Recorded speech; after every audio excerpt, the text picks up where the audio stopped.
Assalamualaikum warahmatullahi wabarakatuh. Alhamdulillah, selalu kita ucapkan kalimat yang mulia pada zat yang maha mulia pula, yang maha kuat, maha adil, maha bijaksana, yang telah menciptakan semua yang di langit, semua yang di bumi, semua yang terjangkau oleh mata manusia atau tidak terjangkau oleh mata kita sebagai manusia. Karena memang kata kuncinya la ilaha illallah, la ma'budu bihaqqin illallah. Tidak ada Tuhan yang berhak disembah di langit dan di bumi kecuali Allah. Segala puji baginya yang telah menurunkan banyak ayat-ayat Al-Quran yang akhirnya memberikan petunjuk kepada manusia. Segala puji bagi Allah yang telah mengutus para Rasul dan Nabi-Nabi sehingga membawa kepada kita hukum-hukum yang ia inginkan.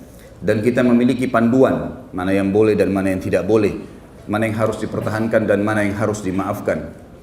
Juga kita panjatkan salam hormat kita pada manusia terbaik yang telah disempurnakan jalur nasabnya, fisiknya, akhlaknya, ilmunya oleh Sang Pencipta Allah dan ditutup dengannya risalah kenabian dan kerasulan, serta juga manusia terbaik ini telah membawa kepada kita syariat Allah Subhanahu wa taala sehingga kita tahu mana panduan hidup kita, mana halal, mana haram, dan juga ujung-ujungnya kita akan mendapatkan apa yang dijanjikan oleh Allah Subhanahu wa taala, yaitu masuk ke dalam surga.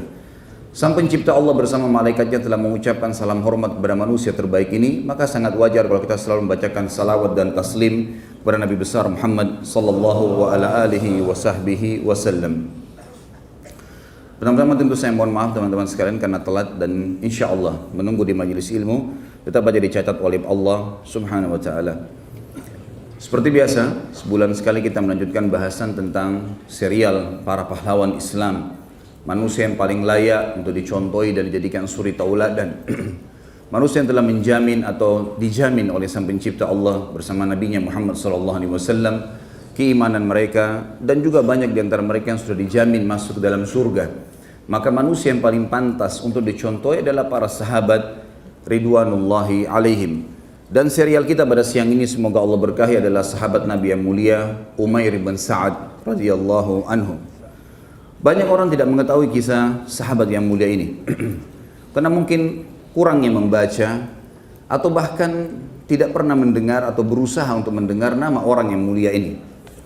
Beranjak daripada statement Umar radhiyallahu anhu pada saat beliau menjadi khalifah, beliau mengatakan, berangan-anganlah kalian, berkata kepada para teman-temannya, para sahabat yang masih hidup waktu itu ridwanullah alim dan para tabi'in, berangan-anganlah kalian. Maka ada di antara mereka yang berangan-angan mengatakan, ya Amir Mukminin, saya berharap memiliki sekantong emas yang saya sedekahkan di jalan Allah. Yang satu lagi mengatakan, saya berharap memiliki kuda yang kuat, kemudian saya gunakan untuk berperang dan membela agama Allah. Dan terus saja banyak orang yang menyebutkan angan-angannya. Lalu Umar mengatakan, kalau angan-anganku adalah aku berharap mempunyai orang-orang seperti Umair bin Sa'ad, tokoh kita ini. Aku bisa meminta bantuan kepada Umair dan yang serupa dengannya untuk menunaikan urusan-urusan kaum muslimin. Siapa sebenarnya Umair radhiyallahu anhu yang dipuji oleh Umar radhiyallahu anhu ajma'in ini, para sahabat, dan para sahabat semuanya karena dipuji oleh Umair ini. Dan Umair adalah ismu tasghir, nama yang dikecilkan dari Umar. Walaupun dia berbeda karena Umar dari orang Mekah dan Umair adalah masyarakat asli Madinah. Tetapi Umar sangat kagum dengan keimanan sosok orang ini. Saudara seiman, Umar atau Umair radhiyallahu anhu masuk Islam pada saat dia mendengarkan risalah Nabi SAW masuk ke Madinah oleh para dai-dai beliau, di antaranya Mus'ab bin Umair radhiyallahu anhu. Kemudian juga ada beberapa sahabat-sahabat dari Ansar sendiri yang sudah masuk Islam, di antaranya Sa'ad bin Mu'adz yang sudah kita bahas, kemudian Usaid bin Khudair dan banyak sahabat-sahabat Nabi yang lain. Akhirnya Umair pun masuk Islam. Dia masuk Islam di masa masih kecil, dan ini sebuah fadilah tersendiri karena dia masuk Islam di umur masih kecil sekali. Sebagian ahli sejarah menyebutkan umurnya adalah 10 tahun, ya, 10 tahun. Dan ini menandakan juga akan kita ambil nanti pelajaran al-durus wal ibar, pelajaran-pelajaran yang kita ambil dari orang sosok ini bagaimana Islam itu perlu diajarkan sejak dini kepada anak-anak kita, sehingga memang yang tertanam Islam dari kecil itu akan membawanya sampai dia meninggal dengan izin Allah Subhanahu wa taala. Orang ini pada saat masuk Islam, ayahnya sudah meninggal dan dia jadi yatim. Dan dia menjadi yatim, kemudian ibunya menikah pada saat itu dengan seorang laki-laki kaya dari asli penduduk Madinah juga yang bernama Julais bin Suwaid. Pada saat menikah, kemudian tumbuhlah ya, Umair ini di rumah Al-Julas bin Suwaid, tumbuh besar dan dibiayai karena Julas adalah orang kaya raya, sampai akhirnya dia mencapai umur balik. Pada saat usianya sudah mencapai umur balik, maka kurang lebih 14 tahun, 15 tahun, dia pernah mendengar ayah angkatnya atau ayah tirinya berbicara dengan teman-temannya yang lain, dan disinilah dia mengetahui siapa sebenarnya ayah angkatnya ini, atau Al-Julas tadi. Maka Umair mendengar pada saat itu, Julas sedang duduk bersama teman-temannya, kemudian berkata, sesungguhnya keledai lebih mulia daripada kita kalau kita mendengarkan orang itu. Yang dimaksud dengan orang itu adalah baginda Nabi SAW. Maka kaget betul ya, yang tergoncang jiwanya Umair ini, kenapa kok bisa ayah tirinya membicarakan masalah itu.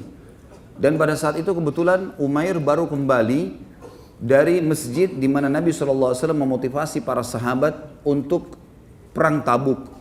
Dan mereka pada menyumbang semua. Umair melihat bagaimana para sahabat menyumbang. Banyak sekali sumbangan-sumbangan yang dikasih. Di antaranya adalah Uthman bin Affan menyumbang sampai 900 ekor kuda, diikuti dengan 100 ekor unta, dan sudah kita sebutkan dalam fadilah Uthman radhiyallahu anhu. Kemudian Abu Bakar datang membawa seluruh hartanya, Umar membawa setengah hartanya, Abdurrahman bin Auf membawa sekitar 200 ukhiyah dari perak. Ya, ini sudah miliaran rupiah sekarang.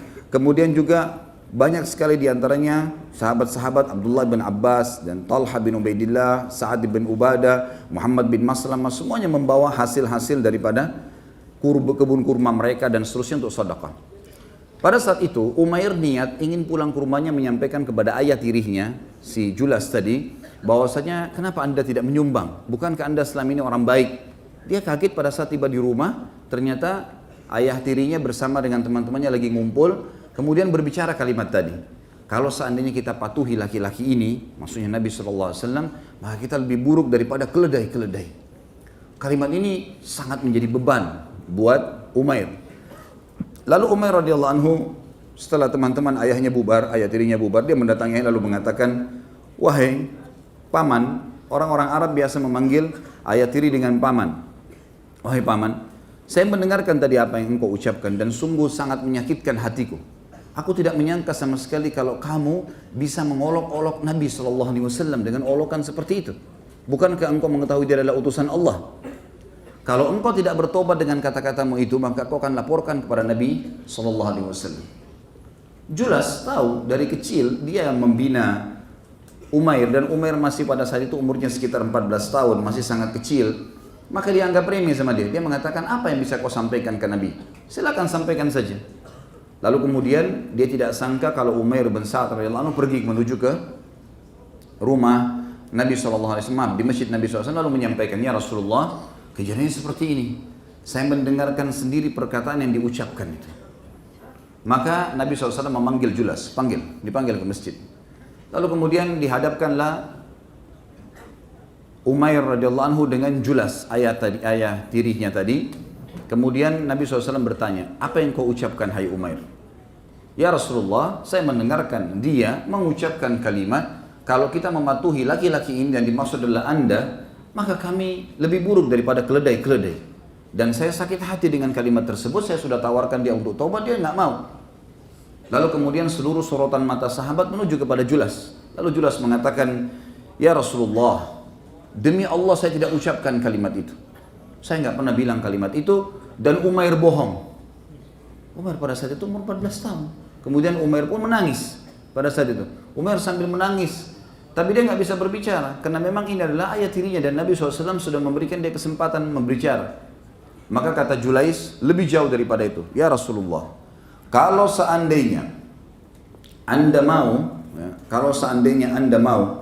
maka aku berani bersumpah atas nama Allah kalau seandainya saya tidak berbicara. Dan Umair berdusta. Maka seluruh sorotan mata, dan kalau Anda bersedia sekarang kita bersumpah atas nama Allah, maka seluruh sorotan mata sahabat tertuju kepada si Umair. Umair dalam kondisi ketakutan, menangis, apa yang harus dia katakan? Maka dia berdoa kepada Allah di umur 14 tahunnya. Dan ini menandakan keimanan radhiyallahu anhu, mengatakan, Ya Allah, aku berharap engkau menurunkan firman-Mu kepada Nabi-Mu Muhammad SAW membenarkan apa yang sedang aku pertahankan ini. Pada saat itu pun para sahabat kaget menyaksikan ternyata Nabi SAW memojok pada saat itu. Kemudian turunlah firman Allah Subhanahu wa taala yang tepatnya dalam surah At-Taubah ayat 74. A'udzu billahi minasyaitonir rajim. Yahlifuna billahi ma qalu wa laqad qalu kalimatal kufri wa kafaru ba'da islamihim wa hammu bima lam yanalu wa ma naqamu illa an aghnahumullahu wa rasuluhu min fadli fa in yatubu yaku khairan lahum wa in yatawallaw yu'adzibuhumullahu 'adzaban aliman fid dunya wal akhirah wa ma lahum fil ardi min waliyyin wala nasir.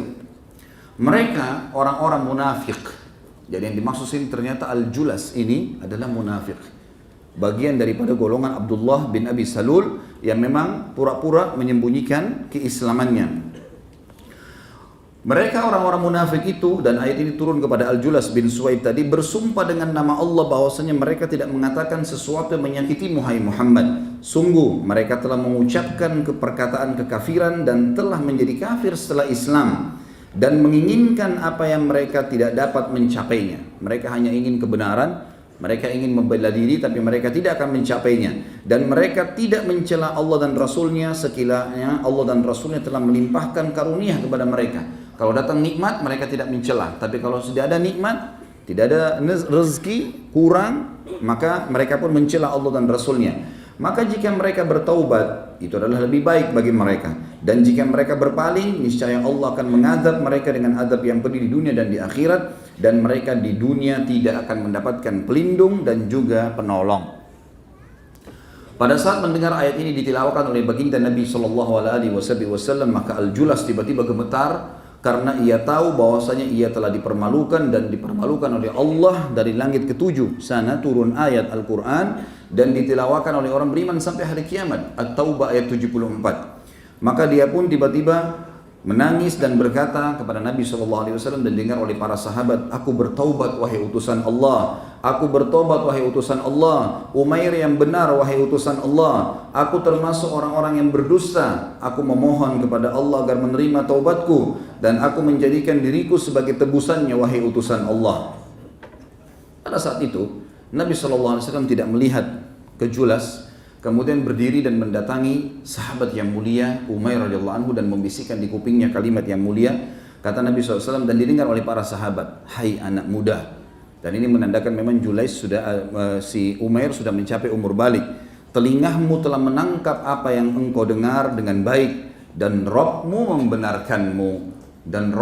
membenarkanmu. Artinya surah At-Taubah 74 turun khusus untuk Umair radhiyallahu anhu, dan ini sebuah hal yang luar biasa. Umair bin Sa'ad ini jalur nasabnya sendiri adalah Umair bin Sa'ad ibn Ubaid ibn Nu'man ibn Qais ibn Amr ibn Auf ya. Al-Ansari. Dan saya pribadi sudah coba menelusuri nama istri beliau tapi tidak ada disebutkan dalam buku-buku rujukan, dan juga anak-anak beliau tidak disebutkan ya. Sehingga saya cukupkan dengan jalur nasabnya saja. Tapi perilaku yang tadi yang terjadi adalah bagaimana dia membongkar kedok ayah tirinya dan akhirnya menjadi penyebab taubat dari ayah tirinya. Dan betul memang disebutkan bahwasanya ayah tirinya setelah kejadian tersebut benar-benar taubat kepada Allah dan disaksikan oleh para sahabat. Dan setiap kali Julas bertemu dengan para sahabat di masjid selalu dia mengucapkan kalimat, semoga Allah membalas Umair dengan kebaikan atas jasa mulianya kepadaku. Dia telah menyelamatkanku dari kekufuran dan membebaskanku dari api neraka. Dan nanti ini akan kita ambil pelajaran dari kejadian tadi. Kemudian juga salah satu hal yang luar biasa, berjalan kehidupan Umair tentunya dan mengikuti peperangan-peperangan Nabi SAW di masa beliau masih kecil dan beliau sudah masuk Islam dan akhirnya beliau mengikuti peperangan Nabi SAW. Tapi yang dinukil oleh para ulama adalah bagaimana perilaku peran besarnya di zaman khilafahnya Umar radhiyallahu anhu. Di antaranya adalah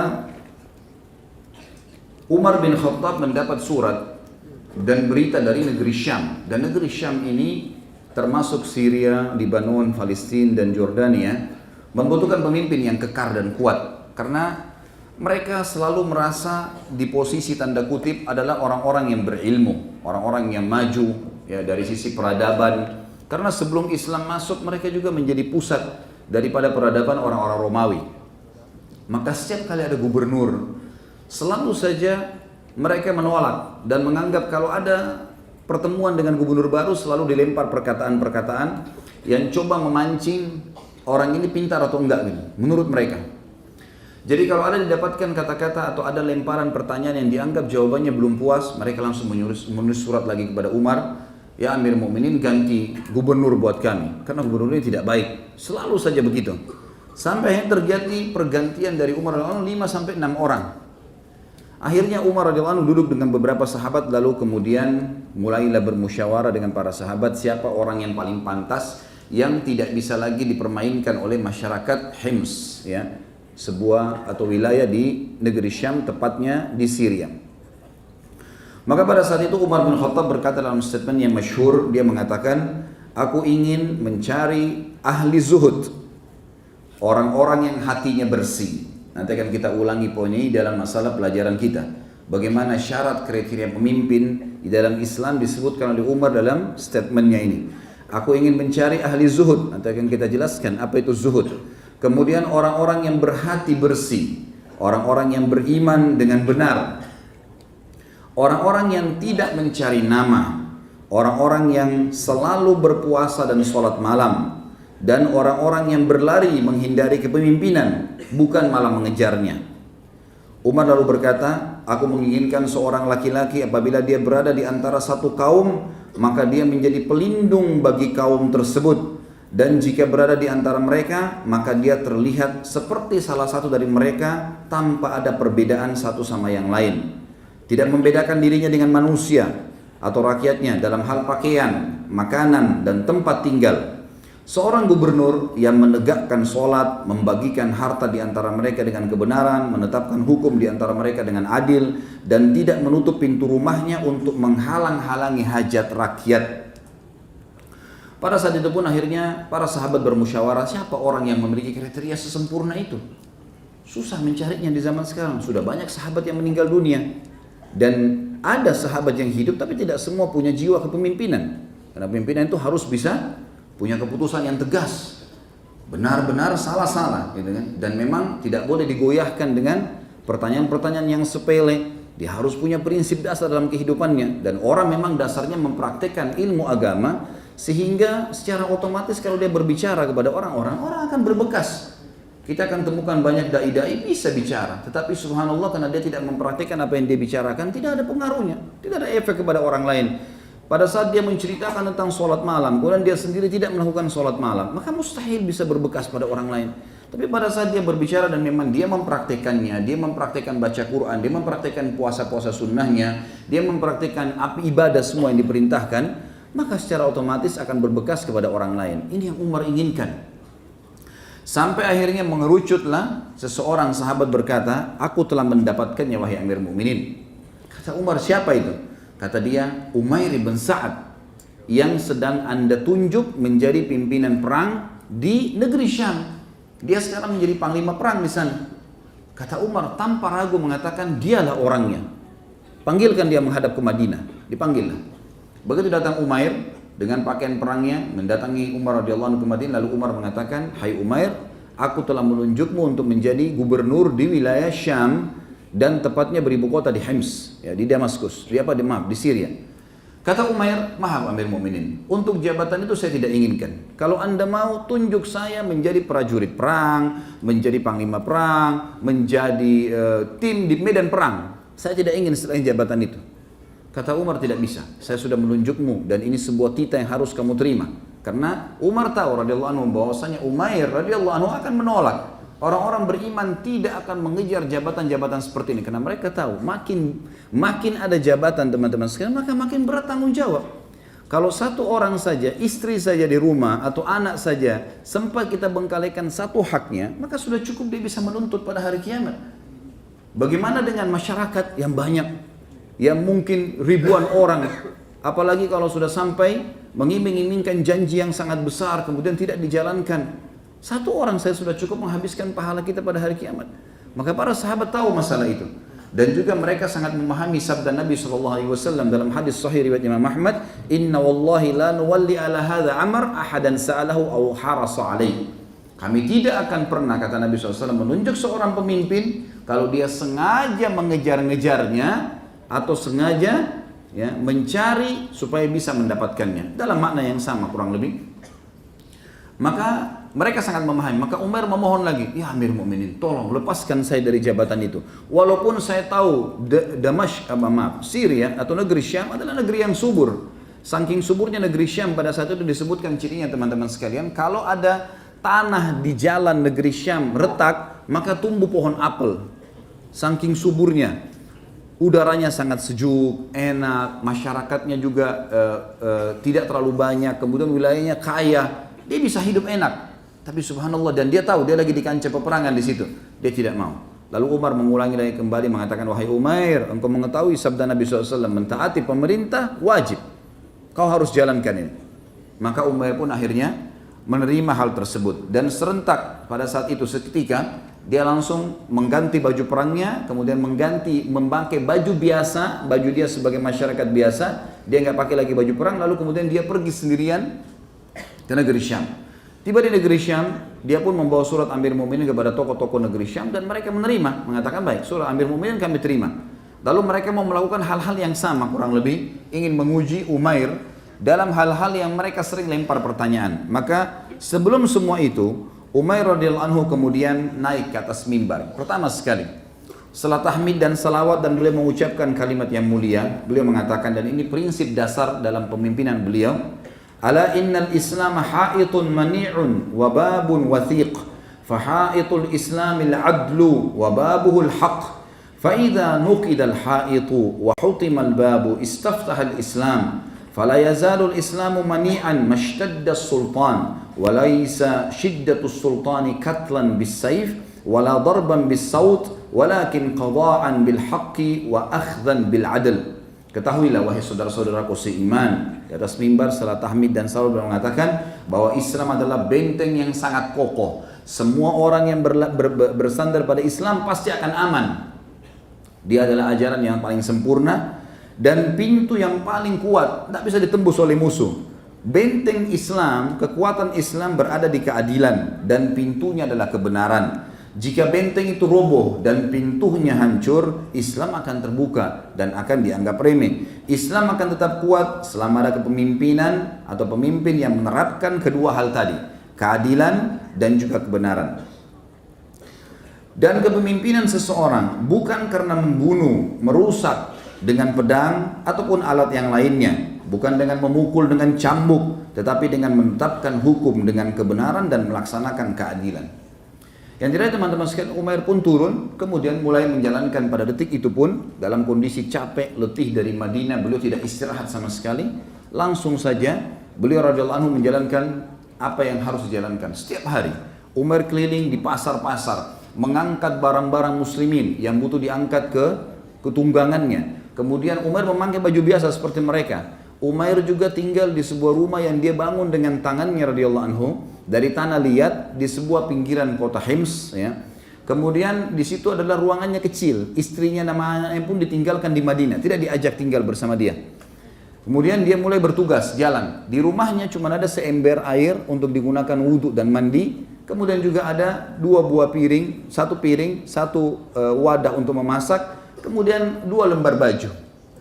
Tiap hari kerjanya Umair keliling sana sini, terus menyelesaikan permasalahan muslimin sampai ditemukan di bawah matanya berwarna hitam karena radhiyallahu anhu jarang sekali istirahat.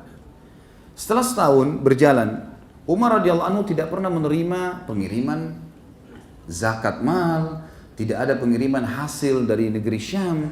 Kemana Umair ini? Dikirimlah surat. Umar lalu mengirim surat kepada Umair, lalu yang isinya berkata, kalau suratku ini tiba padamu, maka datanglah segera wahai Umair.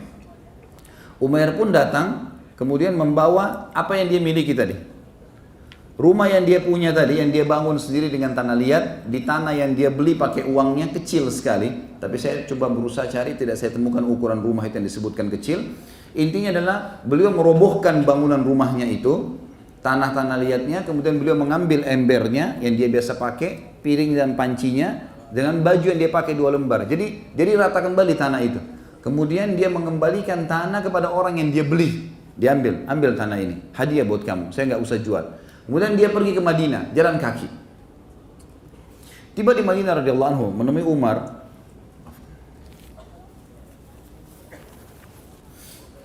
Pada saat itu tiba di Madinah, menemui Umar dalam kondisi lesu, kotor, pakaiannya, kakinya sampai luka-luka karena jalan kaki dari negeri Syam. Dari negeri Syam teman-teman sekalian ke Madinah kalau pakai kuda sebulan. Bagaimana dengan jalan kaki? 3 bulan. Dia cuma berhenti kalau lapar, makan daun di jalanan, ambil sesuatu yang memang tumbuh. Ya. Tidak ada sesuatu yang dia tidak minta sama orang, orang pun tidak tahu kalau ini adalah gubernur negeri Syam. Tiba di Madinah, menemui Umar di masjid.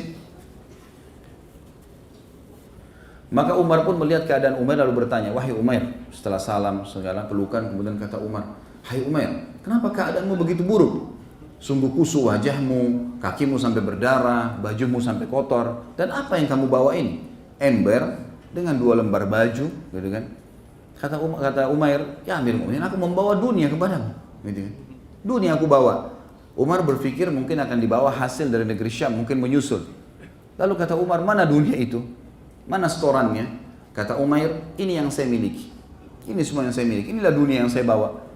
Dunia yang saya miliki ya ini. Lalu mana hasil kamu selama ini? Ya Amirul Mukminin, sudah saya berikan kepada orang yang berhak. Tidak ada 1 dirham dan dinar pun yang saya ambil. Maka semua sudah saya bagikan kepada orang-orang yang berhak. Kalau ada lebihnya pasti saya sudah kasih kepada anda. Maka kemudian kata Umar, kalau begitu bagaimana kau tinggalkan keadaan negerimu? Dia mengatakan dalam kondisi adil dan aman. Silakan anda tanyakan sendiri. Lalu kata Umar, kenapa kau jalan kaki datang ke sini?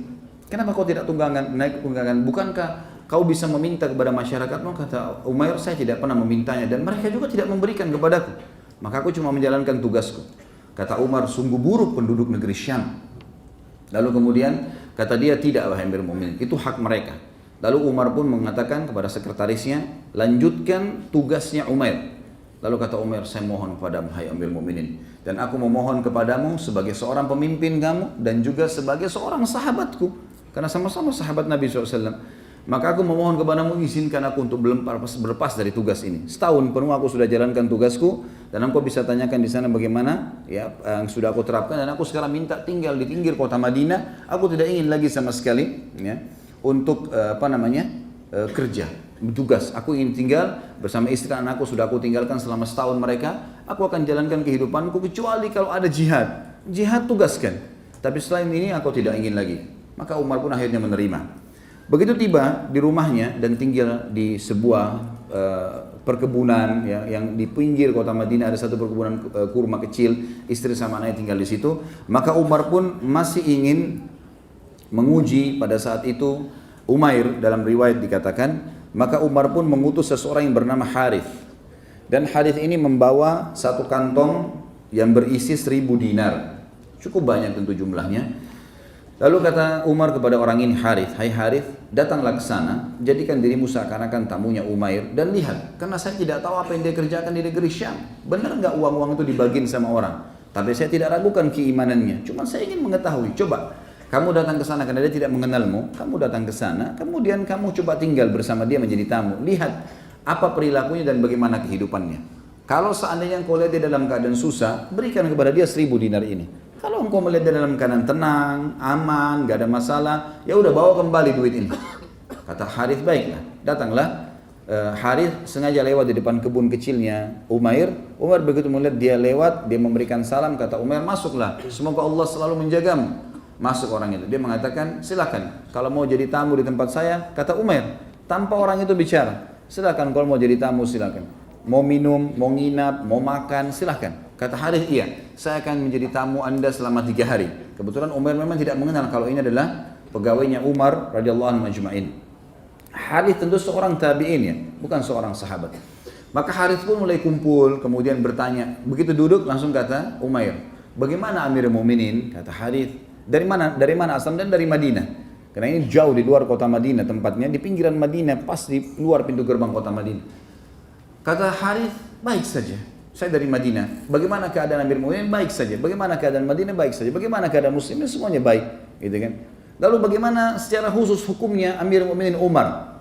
Kata Harith, Amirul Mukminin Umar menghukum siapapun termasuk anaknya sendiri. Kalau berbuat salah, maka dihukum oleh dia. Kata Umair, semoga Allah menjaga Umar, dia sangat berpegang teguh pada agama Allah.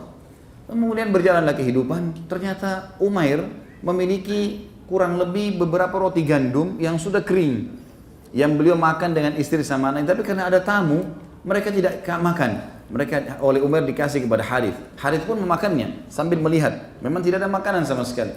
Setelah 3 hari dan memang ini masa penyambutan tamu 3 hari dalam Islam, Umar mengatakan, wahai saudaraku, semoga Allah selalu menjagamu. Kami betul-betul sudah kehabisan makanan dan kami tidak bisa lagi menghormatimu sebagai tamu. Silakan cari tuan rumah yang lain. Kami nggak punya apa-apa lagi. Maka kata Harith, ketahuilah aku adalah utusan Amir Mukminin dan aku disuruh memberikan kepadamu 1000 dirham ini. 1000 dinar ini, ambillah. Kata Umair, demi Allah saya nggak butuh sama sekali. Kalau saya masih punya makanan maka cukup. Saya nggak perlu sama sekali, gitu kan. Kata dia, silakan, kamu tetap harus ambil. Maka kata dia, tidak, saya tidak mau. Istrinya rupanya Umair dengar dari dalam mengatakan, hai Umair, kalau kau tidak perlu, berikan kepada orang yang perlu. Jangan ditolak pemberian Amir Mukminin. Kata Umair, saya tidak punya tempat untuk menampungnya. Lalu istrinya memberikan sebuah kain dari dalam rumah, kemudian ditaruh, dibuka, kemudian ditaruhlah 1000 dinar itu. Penuh, banyak sekali harta. Dan pada saat itu perlu digarisbawahi ya, Umair tidak punya apa-apa, saudaraku seiman. Tidak punya apa-apa. Dan dia sangat butuh, apalagi ini hadiah yang dikasih. Maka subhanallah, dia tetap menolak. Dan akhirnya setelah diterima pun karena istrinya memberikan masukan, lalu kemudian dibagikan kepada fakir miskin atau masyarakat sekitar sampai habis. Dia pun tidak memiliki 1 dinar yang disimpankan untuk dia. Harith pulang melapor kepada Amir Mukminin. Ya Amir Mukminin, kejadiannya seperti ini. Apa adanya, semuanya saya ceritakan. Maka kata Umar, sungguh dia adalah orang yang luar biasa. Tidak ada orang yang menyerupainya. Berarti betul uang yang selama ini di negeri Syam dibagikan kepada orang-orang. Dalam kondisi susah pun dia masih bisa melakukan hal tersebut. Lalu kemudian Umar mengatakan, kirimkan surat ini dan panggil Umair datang. Begitu Umair datang, lalu berkata, ada apa wahai Amir Mukminin? Kata Umar, kenapa kau menolak pemberianku? Kata Umair, ya karena aku tidak membutuhkannya. Kau kan lapar, butuh makanan. Dia bilang, ya Allah akan memberikan makanan, tapi bukan dari pemberian itu. Dan saya pun menerima karena istri saya mengatakan bagikan kepada orang lain, dan saya menganggap itu adalah hal yang positif. Maka saya membagikannya wahai Amir Mukminin dan saya tidak merasa itu perlu. Maka Umar pun mengatakan, baiklah kalau begitu. Kata Umar berkata begini, aku mohon dengan sangat, katakan kepadaku apa yang engkau lakukan dengan dinar-dinar itu. Siapa saja yang kau kasih? Sebab saya ingin tahu di negeri Syam pun kau kasih kepada siapa. Kata dia, wahai Amir Mukminin, sama saja. Di sini dan di sana sama. Saya berikan kepada orang yang berhak dan saya tidak akan memberinya. Lalu Umar pun mengatakan, semoga Allah merahmatimu. Lalu Umar memberikan kepadanya bahan makanan dan juga 2 helai baju. Umair pun menerima pada saat itu karena makanannya habis. Dan di rumahnya tinggal 2 sak gandum yang memang baru didapatkan olehnya pada hari itu setelah habis. Kemudian dibawalah 2 helai kain tersebut dan dikasih kepada istrinya karena istri dan anaknya tidak memiliki pakaian.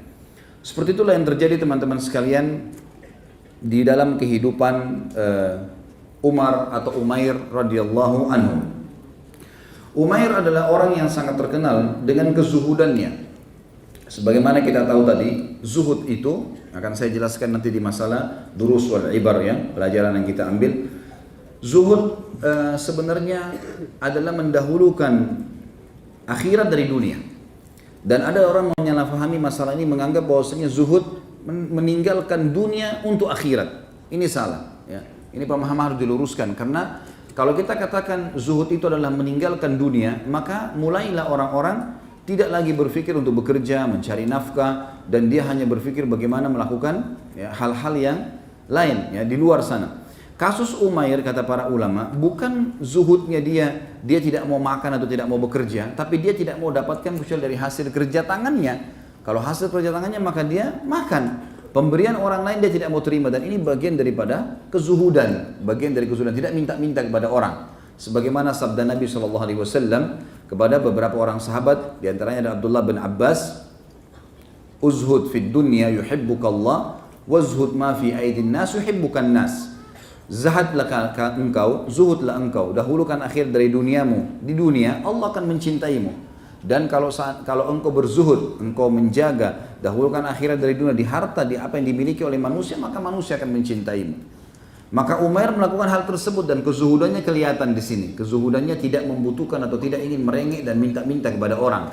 Dan juga sabda Nabi SAW, siapa yang membuka pintu meminta-minta, mengemis, maka Allah bukakan baginya pintu kemiskinan. Dan siapa yang membuka pintu kemuliaan, tidak minta-minta sama orang dan berusaha mendapatkan apa yang dia bisa dapatkan dari hasil keringatnya sendiri, maka Allah akan bukakan baginya pintu kekayaan. Juga teman-teman sekalian, dia dipuji oleh para ulama. Tentu sudah cukup tadi bagaimana Umar radhiyallahu anhu memilihnya, tapi dia dipuji oleh para ulama. Di antaranya adalah yang disebutkan oleh Abdurrahman bin Umair bin Sa'ad radhiyallahu anhu ajma'in. Ini anaknya Umair bernama Abdurrahman. Ia berkata, Ibnu Umar berkata kepadaku, tidak ada dari kalangan kaum muslimin, dari kalangan sahabat yang lebih utama daripada ayahmu. Pujian Abdullah bin Umar radhiyallahu anhum ajma'in kepada anaknya Umair yang bernama Abdurrahman. Maaf, ini berarti ada nama ya, tadi saya keliru di awal. Ini ada namanya anaknya Abdurrahman, dan mengatakan tidak ada di kalangan tabi'in dan sahabat yang mengalahkan ayahmu. Ini kesaksian Abdullah ibn Umar, maksudnya dari sisi keimanan dan amal soleh. Ibnu Sirin rahimahullah berkata, ini salah satu ulama tabi'in yang masyhur, Muhammad bin Sirin berkata, begitu bangganya dan kagumnya Umar ibn Khattab kepada Umair ibn Sa'ad radhiyallahu anhu ajma'in, sehingga dia menjulukinya dengan Nasyiju Wahdi, ya. Atau dikatakan satu-satunya yang tak tertandingkan. Dan Al-Mufaddal Al-Ghallabi rahimahullah berkata, ahli zuhud dari kalangan orang-orang Ansar ada 3. Ini tentu seorang tabi'in yang menjelaskan tentang keadaan sahabat. Ahli zuhud, orang yang terkenal sangat luar biasa, tidak pernah bergantung pada manusia dan bergantung kepada Allah, mendahulukan akhirat dari dunia. Dari kalangan sahabat dari Ansar ada 3 orang, Abu Darda, Shaddad ibn Aus, dan Umair ibn Sa'ad. Dan Umair ibn Sa'ad radhiyallahu anhum ajma'in. Tentu ini yang kita bisa ambil dari pelajaran, maksudnya syama'ilnya ya, manaqibnya ya, kelebihan daripada Umair itu sendiri. Dan yang akan panjang lebar kita jelaskan teman-teman sekalian adalah masalah durus wal ibarnya. Durus wal ibar.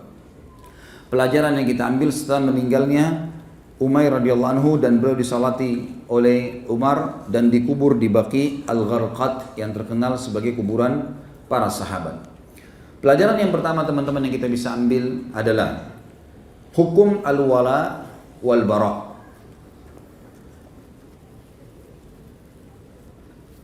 Apa itu al-wala wal bara teman-teman sekalian? Ini sangat penting sekali dan harus dititik beratkan teman-teman sekalian.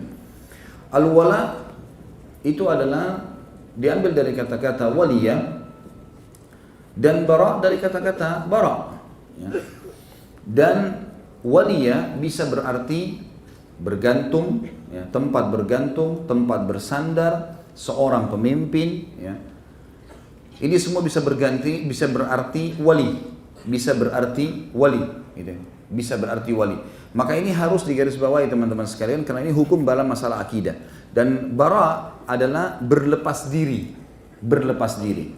Ulama ahli sunnah sepakat mengatakan al-wala wal bara adalah bagian daripada hukum syar'i dan harus difahami. Seperti contoh perilaku Umair radhiyallahu anhu kepada ayah tirinya Al-Julas tadi pada saat dia menghina Nabi SAW. Maka di sini dia menunjukkan wala dan baraknya. Dia wala kepada Nabi SAW karena Nabi SAW diolok-olok oleh ayah angkatnya, maka dia menjadikan Nabi SAW sebagai pemimpinnya, dia loyalitas kepada Nabi SAW, dan dia barak, dia berlepas diri dari perilaku ayahnya. Dan ini hukum syar'i teman-teman sekalian. Dan ada buku yang saya sarankan untuk dibaca berhubungan dengan masalah adalah Al-Wala wal Bara. Ini cinta dan benci karena Allah Subhanahu wa taala. Tentu berlaku al-wala' wal-bara' ini berlaku kepada siapapun yang melakukan perbuatan-perbuatan yang menjauhkan atau menghina atau mencaci maki atau mengolok-olok semua yang berhubungan dengan hukum Allah dan Rasulnya Muhammad sallallahu alaihi wasallam, dan sebagaimana perilaku saat tadi. Teman-teman sekalian, kalau seorang yang munafik seperti Al-Julas yang jelas-jelas mengaku Islam, dan di dalam Islam Nabi SAW tidak pernah membunuh munafik kecuali dia melakukan satu pelanggaran yang jelas dalam Islam harus terhalalkan darahnya. Sampai beberapa kali Umar radhiyallahu anhu ingin menebas lehernya Abdullah bin Abi Salul, pimpinan orang munafik, dan beberapa munafik yang lain sambil berkata, ya Rasulullah, izinkan saya menebas lehernya. Kata Nabi SAW, jangan hai Umar, karena bisa saja ya, jangan sampai orang-orang berbicara Muhammad membunuh para sahabatnya, karena mereka masih mengaku Muslim. Tetapi ada orang-orang munafik, dan akan kita jelaskan poin itu di tengah-tengah kaum muslimin. Kalau orang yang mengaku syahadat saja sudah jelas-jelas mereka melakukan perbuatan seperti ini, kita harus ya, berlepas diri dari perbuatannya. Bagaimana dengan orang kafir? Sebagaimana kita sudah tahu sekarang, perilaku Ahok dan orang-orang yang semisalnya yang mengolok-olok ayat Al-Quran ya, ini orang yang mengaku dengan syahadat saja sudah jelas-jelas harus kita berlepas diri padanya. Bagaimana dengan orang ini? Baik, banyak orang-orang subhanallah selalu saja orang-orang yang mendekati orang kafir ya, dan kita tidak boleh ragu dengan kekafiran orang-orang kafir, dan yang kita benci adalah kekafirannya, bukan fisiknya ya. Karena kita disuruh memang memerangi kekafiran itu sampai mereka meninggalkan kekafiran itu. Kata Nabi SAW, umirtu an uqatilan nas hatta yashhadu an la ilaha illallah wa anna Muhammad Rasulullah. Saya diperintahkan untuk ya, memerangi manusia sampai mereka mengucapkan dua kalimat syahadat, la ilaha illallah Muhammad Rasulullah. Kalau mereka meninggalkan kekufurannya dan mengucapkan syahadat, maka mereka berarti saudara kita, gitu kan? Jadi bukan fisiknya, tapi kekufurannya yang sedang diperangi. Makanya kita mendakwahi mereka, dan pada saat mereka membentuk pasukan atau melakukan perbuatan yang bahkan akhirnya menghina Allah dan Rasulnya, maka ada peperangan tentunya, gitu kan? Tidak bisa dibiarkan masalah ini. Ada banyak orang-orang subhanallah di sekitar orang-orang kafir ini yang sudah melakukan perbuatan salah. Saya sebutkan melakukan perbuatan salah. Yang di sekitarnya selalu orang munafik. Subhanallah. Dan ayat Al-Quran akan saya bacakan teman-teman, bukan satu dua ayat, ada belasan bahkan puluhan ayat Al-Quran yang menyebutkan dari zaman baginda Nabi SAW dan sampai hari kiamat nanti akan terjadi hal yang sama. Kalau orang-orang munafik ini selalu ada di sekitarnya, membelahnya. Di antara perkataan dikatakan itu kan cuma kata-kata, hanya diucapkan kata-kata. Teman-teman sekalian, wallahi demi Allah, dengan satu kata pun kita bisa masuk surga, dan bisa dengan satu kata kita masuk neraka. Bukankah seseorang kalau ucapkan syahadat dengan kata-kata semenit kemudian dia mati masuk surga? Bukankah seseorang kalau mengatakan saya murtad, na'udzubillah dari Islam, satu kata lalu dia mati, dia masuk neraka? Tak bisa orang olok-olok kata-kata itu. Jadi bukan hanya sekedar kata-kata, gitu kan? Orang muslim kalau mengolok-olok ayat Al-Quran wajib dihukum, gitu kan? Karena mengolok-olok ayat Al-Quran. Apalagi kalau orang kafir. Ini nggak bisa ada toleransi masalah ini. Lalu subhanallah muncullah orang-orang yang Allah subhanahu wa ta'ala, kalau saya melihat kejadian ini adalah Allah ingin membuktikan, membuka kepada kita kaum muslimin di Indonesia, bagaimana sebenarnya umat Islam untuk bisa bersatu, siapa di antara kalian yang orang-orang munafik, siapa di antara kalian yang benarnya orang-orang kafir, gitu kan. Jelas semuanya gitu kok. Dan ingat, kita bukan membenci fisik, sekali lagi saya bilang, tapi kita membenci perilaku-perilaku yang salah, gitu kan. Kenapa harus membawa nama ayat Al-Quran? Kenapa harus membawa nama agama, gitu kan? Kenapa kalau mau menjabat jadi gubernur, menjabat sajalah, gitu kan. Cari jalan. Kenapa harus mengatakan umat Islam dibohongi dengan ayat Al-Quran? Sama teman-teman sekalian kejadiannya. Kalau saya mengatakan jangan makan babi karena surah Al-Ma'idah ayat 3 mengharamkan babi. Ada penjual babi mengatakan Khalid Basalamah itu membohong-bohongi kalian, jangan didengar. Hah? Itu ayat Al-Ma'idah ayat 3 itu jangan didengar, itu dibohongin. Hah? Sama saja. Al-Ma'idah ayat 90 menjelaskan masalah pengharaman khamar misalnya, gitu kan. Baik, saya bilang nggak boleh minum khamar, Allah melarangnya. Lalu penjual-penjual khamar itu pada berkata, itu dibohongin tuh dengan ayat Al-Quran. Al-Ma'idah 90. Bobotnya kalimat ini berat sekali. Ini kalau di zaman Nabi SAW, apalagi ada Umar bin Khattab, sudah melayang semua lehernya nih. Loh, ini orang-orang seperti ini sudah tidak bisa ngomong. Pernah ada orang munafik datang di zaman Nabi, di zaman Umar, di zaman Nabi SAW. Munafik ini sama orang kafir, sama orang Yahudi dua-duanya. Datang si munafik ini ngaku muslim, tapi Nabi SAW tahu orang ini munafik. Dia datang pernah utang sama seorang Yahudi, kemudian dia tidak mau bayar. Tiba-tiba tidak mau bayar. Lalu kemudian si Yahudi ini mengatakan, saya akan keluhkan kamu kepada pimpinan kamu kaum muslimin. Dia bilang, lalu saja, nggak masalah, gitu kan? Memang orang munafik, tidak sama orang kafir, tidak sama orang beriman. Allah mengatakan dalam surah An-Nisa, mudabdabina baina dzalik, la ilaha ula wa la ilaha ula. Sifatnya orang munafik, mudabdab. Mudabdab itu kayak tidak jelas statusnya. Bisa sekali sama orang beriman, bisa sekali sama orang kafir. Yang penting bisa jilat sana, jilat sini, gitu kan? Maka tidak kepada ini, tidak kepada kelompok itu. Lalu kemudian kata orang Yahudi, saya akan lapor kepada Muhammad, nabi kalian. Kata orang munafik, silahkan. Toh saya juga tidak yakin dia sebagai nabi. Pergilah. Ya Muhammad, kejadiannya begini. Ini dia ngaku muslim, dia ngambil utang saya tidak bayar. Kata Nabi SAW, bagaimana kau bilang? Tidak ada uangnya. Saya tidak pernah ambil, kata si munafik. Nabi SAW melihat segala macam hujah, argumen, ternyata si Yahudi benar. Kata Nabi SAW, kau harus kembalikan haknya dia. Dia benar, si Yahudi ini. Gitu kan? Orang ini mengatakan, baiklah, baiklah, saya akan kasih, gitu kan. Kemudian keluar dari masjid, ternyata orang munafiknya bilang, enggak, saya enggak mau bayar. Lalu kata Yahudi ini, siapa yang kau percaya setelah Muhammad? Enggak ada. Mungkin ada temannya, Abu Bakar. Pergi ke Abu Bakar. Ya Abu Bakar, begini kejadiannya. Abu Bakar melihat argumennya, semua Abu Bakar mengatakan, baiklah, kalau gitu hukumnya seperti ini. Persis seperti hukum Nabi SAW. Keluar, dia mengatakan, Yahudi ini, ya orang munafiknya bilang, baiklah, baiklah, saya akan bayar. Keluar dari rumah Abu Bakar, dia bilang, saya enggak mau bayar. Loh. Dan berkata lagi, ya, pada saat itu si Yahudi, siapa yang kau percaya lagi? Dia bilang, coba kita ke Umar. Pergi ke rumah Umar. Antum sudah tahu jawabannya rumahnya. Begitu masuk di rumahnya Umar, kenapa? Ada masalah begini. Baik, Umar bilang, sama siapa kalian sudah berhukum? Kami sudah pergi ke Muhammad. Kata si Yahudi, apa hukumnya? Dihukumi saya punya hak. Orang ini ditunjuk dan dia ngaku mau bayar, dia nggak mau bayar. Terus siapa lagi? Abu Bakar. Apa hukum Abu Bakar? Seperti sama. Kata si Yahudi tersebut. Kata Umar, lalu untuk apa kalian ke saya? Kata si Yahudi, ini orang ngakunya mau datang kepada kamu, hai Umar. Kata Umar, baik, berarti mau tunggu hukum dari saya? Dia bilang, iya, baik. Umar bilang, tunggu sebentar. Umar masuk ke dalam, ambil pedang. Keluar, dikejar dua-duanya nih. Ada yang sempat ditebas pedang. Umar sambil kejar dari rumahnya sampai di jalan. Orang pada lihat, kenapa Umar ngejar orang dua orang? Mau dibunuh, gitu kan? Sudah sempat berdarah, mereka lari, gitu. Kata Umar, apakah kalian mendatangi Muhammad, Nabi Muhammad SAW, sudah dikasih hukum, datang kepada Abu Bakar, manusia terbaik setelah ya Nabi SAW, lalu memberikan hukum, lalu datang kepada saya, ini hukum saya. Gitu. Ini pedang bagiannya. Gitu.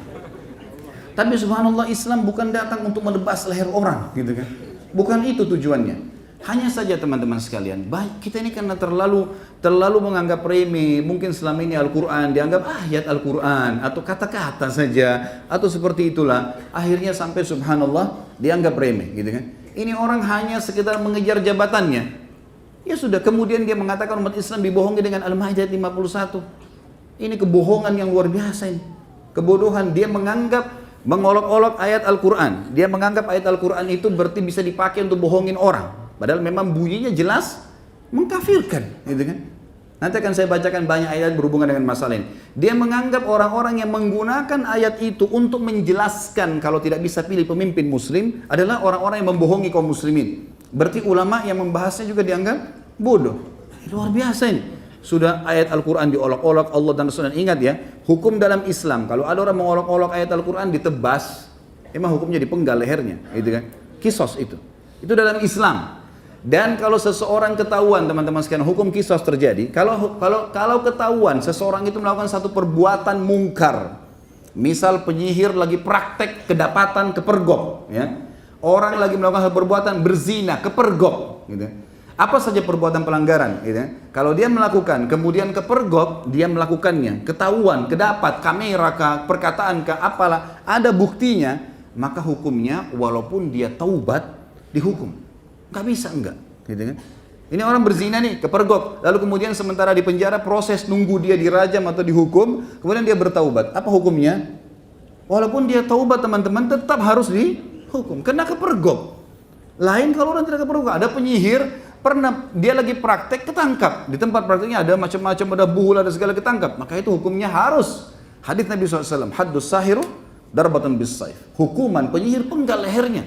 Selesai, ketangkap, kepergok. Tapi kalau dia pernah menyihir, dia pernah berzina, dia pernah melakukan perbuatan-perbuatan salah, pernah, kemudian dia taubat sekarang. Allah tidak bongkar itu ke hadapan umum, halayak, bukan ketahuan, bukan kepergok. Lalu dia taubat, diterima taubatnya kepada Allah SWT. Dan tidak ada dalam Islam pengakuan dosa. Oh ya, saya pernah berzina, saya diapain? Enggak. Islam sama Katolik berbeda, gitu kan? Islam tidak ada pengakuan dosa. Sudah bertobat ya sudah, silahkan taubat dan tidak dihukum lagi dengan perbuatannya yang telah berlalu. Tapi kalau kepergok nggak bisa. Orang ini kepergok mengucapkan kalimat di depan muslimin. Bagaimana caranya? Gitu kan? Sesuatu yang tidak mungkin bisa dengan sudah minta maaf gampang. Maaf ya, saya tidak bermaksud. Enak benar. Hah? Saya tidak bermaksud bagaimana? Gitu kan? Ini sesuatu yang tidak mungkin. Hukuman tentu kita serahkan kepada pemerintah kita. Dalam arti kata hukuman ini hukum mestinya. Tidak bisa dia mengucapkan maaf selesai. Gitu kan? Dia sudah tidak boleh muslim ikut dalam pemilihan, dia sudah tidak boleh dalam jabatannya, apalagi memang di tengah-tengah kaum muslimin. Tidak boleh orang Islam dipimpin oleh orang muslim di daerah kita mayoritas, mustahil. Banyak ayat-ayat Al-Quran berbicara masalah itu. Kalau ada orang-orang munafik di sekitarnya, muncul orang-orang munafik, subhanallah kelihatan hidung-hidungnya, mulai muncul sekarang. Oh, Islam itu hanya sebuah histori. Saya baca sebuah sejarah. Ini orang mestinya keluar dari Islam. Hah? Tak usah jadi muslim, tinggal di sana, tinggal di sini. Ini ayat Al-Quran, ngolok-ngolok hadis-hadis Nabi SAW. Lalu terakhir pendapatnya apa? Saya tidak mengolok-olok Al-Quran dan hadis. Terus apa tadi yang kamu bilang itu? Tidak olok-olok seperti apa? Gitu. Dianggap Islam sudah tidak relevan lagi dengan waktu, dengan zaman, gitu kan? Kemudian dibahaslah masalah menerima maaf. Menerima maaf oke saja, kita terima maaf, tapi hukum diterapkan. Nggak ada ceritanya itu, ya. Nggak bisa main-main dengan masalah begini, karena kalau tidak akan ke depannya terus-menerus akan terjadi seperti ini. Dan subhanallah, saya tidak melihat kecuali ini adalah kebaikan bagi kaum muslimin. Karena umat Islam justru disatukan oleh Allah yang Maha Tinggi dan Mulia di Indonesia dengan perkataan orang ini. Gitu. Allah subhanahu wa ta'ala malah menyatukan muslimin, menyadari tentang pentingnya masalah agama mereka. Teman-teman sekalian, al-wala wal bara adalah sesuatu yang sangat penting, ya. Dan banyak hal sebenarnya, karena mumpung kita bahas masalah itu, maka banyak hal yang harus masuk dalam wala wal bara. Di antaranya penulis buku menuliskan di sini, kita harusnya tidak boleh menyerupai orang kafir dalam pakaian dan perkataan. Itu termasuk dalam wala wal bara. Kita harus bara terhadap kebiasaan mereka berpakaian, kebiasaan mereka berkata-kata, gitu kan? Kalau kita kan tidak, banyak umat Islam main copy paste saja. Lihat di Amerika orang biasa mencaci maki orang dengan apalah bahasa yang tidak baik, ikut-ikutan disebutkan. Karena ini adalah modern. Ini semua tidak boleh. Memang kita harus berbarak di situ, berlepas diri daripada kebiasaan. Kemudian juga banyak kaum muslimin yang tetap ngotot tinggal di negara-negara kafir dan mereka tidak berusaha pindah ke negara-negara kaum muslimin untuk menyelamatkan agamanya. Di wilayah yang dia susah ibadah, nggak boleh bertahan. Kalau dia lahir di sana, terlanjur warga negara, saya sudah pernah jelaskan masalah ini, atau dia tugas negara, duta, atau dia nuntut ilmu lalu dia balik, saya sudah darurat. Tapi kalau sengaja ngadu nasib di sana, kemudian dia terhina, nggak bisa dengar azan, kalau mati nggak tahu mau dikubur di mana, ini masuk dalam sabda Nabi SAW, Ana bari'un mimman asya baina adhurul musyrikin. Saya berlepas diri dari orang-orang yang sengaja hidup di tengah-tengah kaum musyrikin. Kemudian banyaknya kaum muslimin sekarang mengadakan perjalanan dengan tamasya, bersenang-senang ke negara-negara orang kafir. Untuk apa ini teman-teman? Kenapa nggak umroh? Kenapa nggak haji? Kenapa nggak datangin tempat-tempat kaum muslimin? Gitu kan? Harusnya bisa dipikirin berapa banyak uang yang kita keluarkan. Minimal kita akan terpengaruh dengan jadwal-jadwal tour city-nya yang akan kita datang ke tempat-tempat yang salah, gitu kan? Bahkan banyak di antara muslimin ikut-ikutan nyembah-nyembah berhala pada saat mendatangi negara-negara non-muslim, ya, ikut-ikut sembah karena ini adalah tradisi, inilah begini, gantung nama di pohon, di kertas dan segala macam. Khurafat yang akhirnya membuat kebodohan-kebodohan kaum muslimin. Kemudian menggunakan penanggalan orang-orang non-muslim, terutama penanggalan yang menampilkan keadaan dan hari-hari raya mereka. Ini negara Islam banyak sekali seperti, bahkan sekarang teman-teman kalau saya tanya kebanyakan umat Islam di Indonesia tanggal berapa Hijriah mereka nggak tahu. Padahal sebenarnya banyak hukum-hukum syar'i. Hari ini tanggal 15 dan 15 itu adalah tanggal puasa Iyamul Bid. Ya mestinya kita tahu. Tapi banyak orang dari kita tidak tahu. Maka saya berikan solusi pada saat itu, minimal kita kalau beli tanggal teman-teman sekalian harus ada pertanggalan Hijriyah, mestinya. Ini termasuk dalam masalah bara. kemudian menamai diri dan anak-anak dengan nama-nama orang kafir, dan masih banyak lagi perbuatan-perbuatan lain yang masuk dalam akidah al-wala wal-bara. Teman-teman sekalian, ayat-ayat Al-Quran berbicara masalah itu sangat banyak sekali tentunya. Kalau teman-teman mau kembali, ada dalam masalah al-wali ya, atau al-waliyah ya. Itu adalah kembali ke masalah ayat surah Al-Baqarah ayat 257. Berbicara masalah wala. Dan di sini teman-teman sekalian, al-wala sudah saya bilang tadi, masuk di dalamnya adalah orang yang menaungi, melindungi, dan masuk di dalamnya kepemimpinan ya. Muncullah sebagian orang mengatakan itu bukan pemimpinan. Allah dan Rasulnya lebih tahu masalah tafsirnya. Lalu kenapa kau tafsirkan? Anehnya dia menafsirkan loh ya. Dia mengatakan ini bukan dimaksud dengan pemimpin. Menafsirkan bukan itu? Menafsirkan itu. Itu kebodohan yang luar biasa. Dia kemakan dengan perkataannya sendiri. Beginilah subhanallah orang kalau tidak paham agama bicara. Ya. Orang yang tidak punya ilmu agama lalu bicara. Seperti orang yang tidak paham listrik bicara masalah listrik. Amburadul semua. Konslet nanti. Gitu kan. Subhanallah. Ini nanti akan saya bacakan ayat-ayat yang berhubungan dengan munculnya orang-orang seperti ini. Kemudian Nabi SAW menekankan kepada kita tentang masalah al-wala wal-bara, dan bagi teman-teman yang pegang buku tentunya ada di situ disebutkan hadisnya ya. Ini juga bukan saya datangkan karena kebetulan momentum masalah Al-Maidah 51, tidak, tapi memang bertepatan dengan bahasan kita. Bagi yang pegang buku, dan buku ini kita sedang bedah tentunya, itu disebutkan di awal-awal lembaran kisah tentang sahabat mulia Umar bin Sa'ad radhiyallahu anhu. Dan di sini penulis mengatakan sesungguhnya wala atau memberi loyalitas dan bara, berlepas diri dari kekufuran dan segala jenis yang berengundang itu adalah salah satu prinsip yang agung dari prinsip-prinsip akidah. Allah telah mewajibkan kita untuk wala kepada orang-orang mukmin, ya, bergantung, menjadikan mereka sebagai pemimpin, sahabat, dan seterusnya, dan bara dari orang-orang kafir dan musyrik serta orang-orang munafik. Ya. Banyak sekali dalil-dalil bicara masalah, akan saya bacakan insya Allah dalilnya. Di antaranya yang saya bacakan adalah dalil-dalil tentang al-bara'-nya ya, pelepasan diri dari perilaku-perilaku orang non-muslim atau perilaku-perilaku orang munafik yang berbau kepada kemaksiatan kepada Sang Pencipta Allah. Yang pertama teman-teman sekalian yang memang sedang sekarang ya heboh dan disebutkan oleh orang ini adalah surah Al-Maidah. Dan saya sayangkan sekali kalau kita hanya sekedar membaca Al-Maidah 51. Kita baca teman-teman sekalian bukan 51-nya saja. Kita akan lanjutkan ayatnya. Saya akan bacakan. A'udzubillahi minasyaitonirrajim. Ya ayyuhalladzina amanu la tattakhidul yahuda wan nasara awliya. Hai orang-orang yang beriman, jangan pernah menjadikan Yahudi dan Nasrani sebagai aulia, jamak daripada wali. Dan di sini maknanya tempat bergantung, tempat bersandar, menjadikan idola dan menjadikan pelindung, dan pelindung masuk dalamnya pemimpin. Semua buku tafsir menjelaskan masalah itu.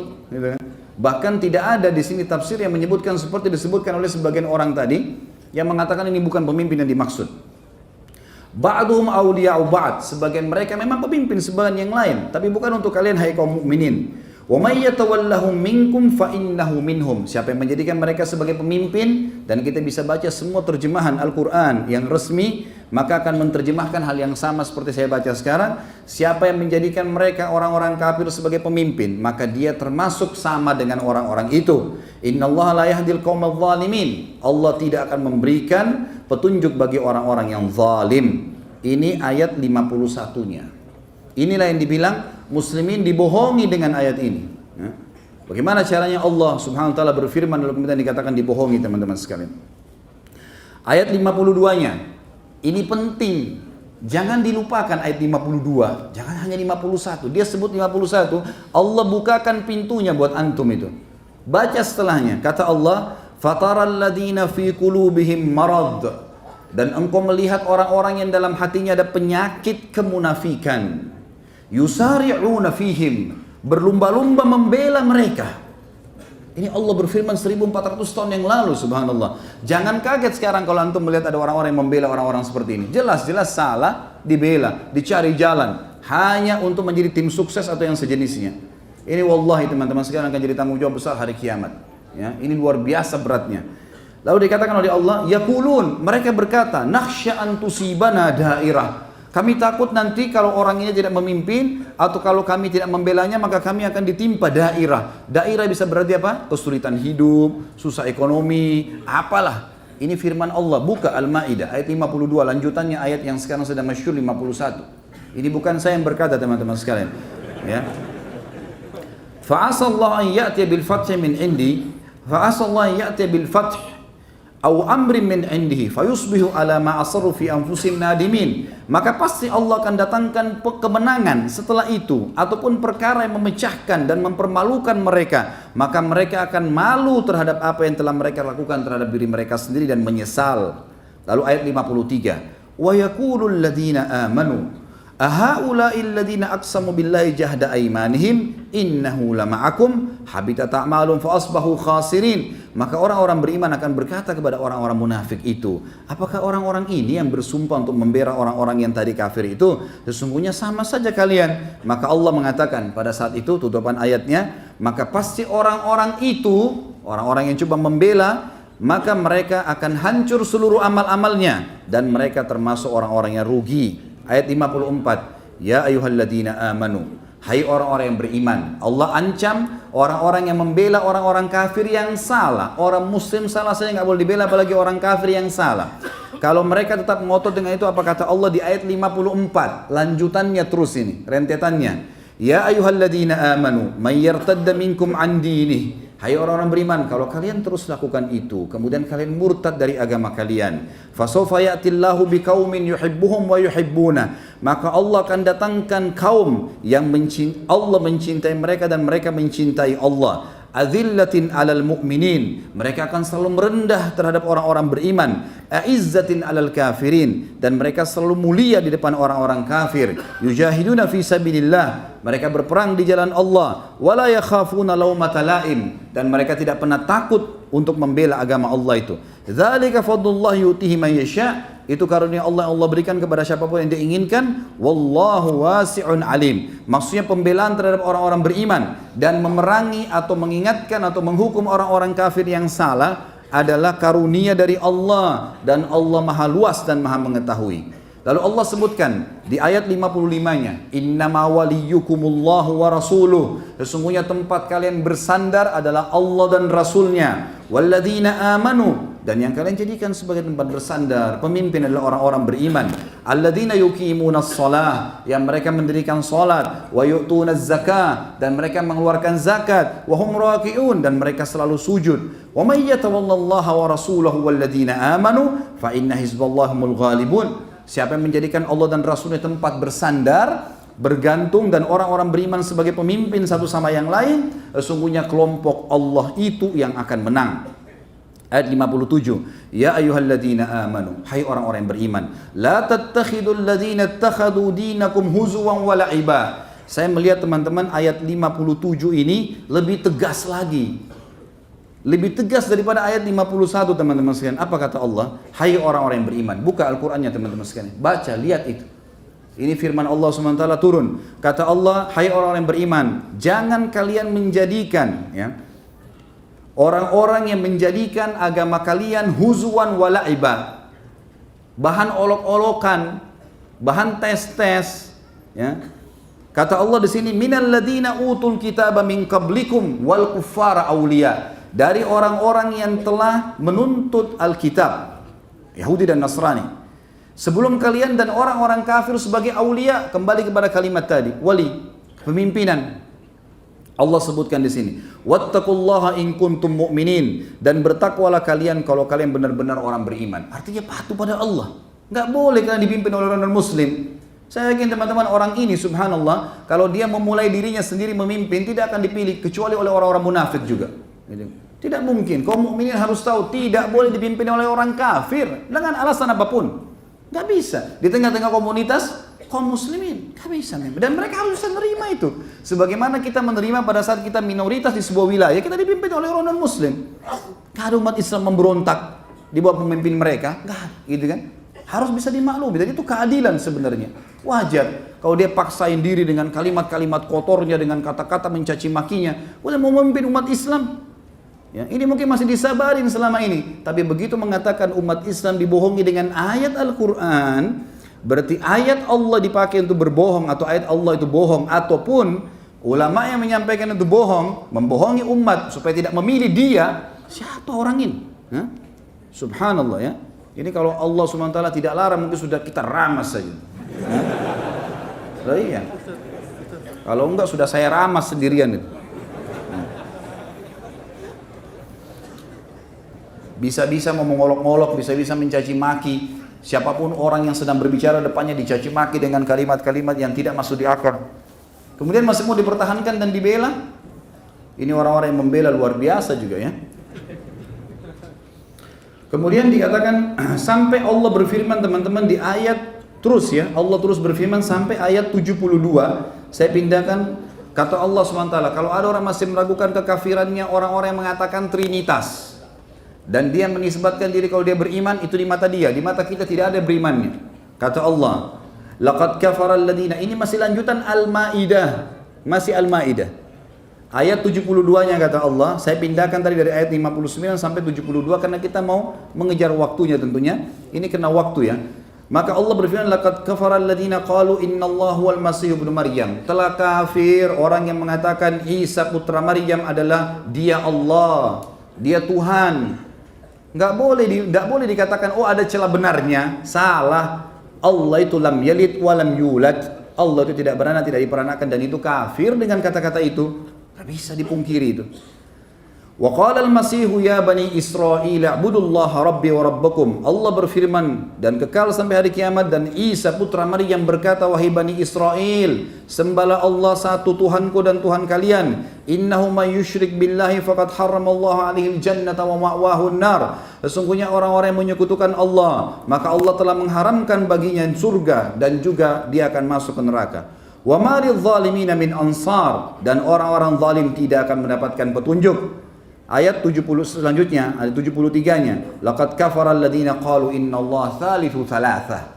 Ini dua ayat berturut-turut ya.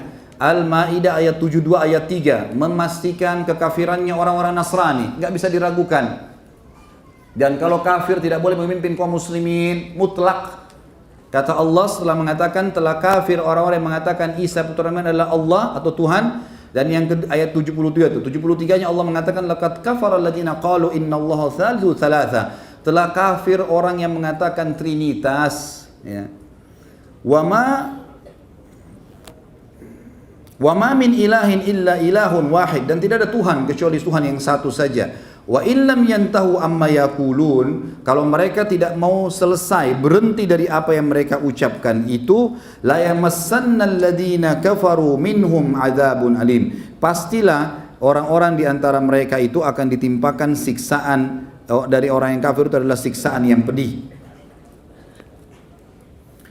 Kemudian Allah Subhanahu wa taala juga mengatakan afala yatubuna ilallah, tidakkah mereka taubat kepada Allah dan tidak mengatakan lagi trinitas itu, tidak lagi membela-bela orang yang salah, wa yastaghfiruna, dan bertobat kepada Allah, wallahu ghafurur rahim. Allah bisa memaafkan asal mereka mau.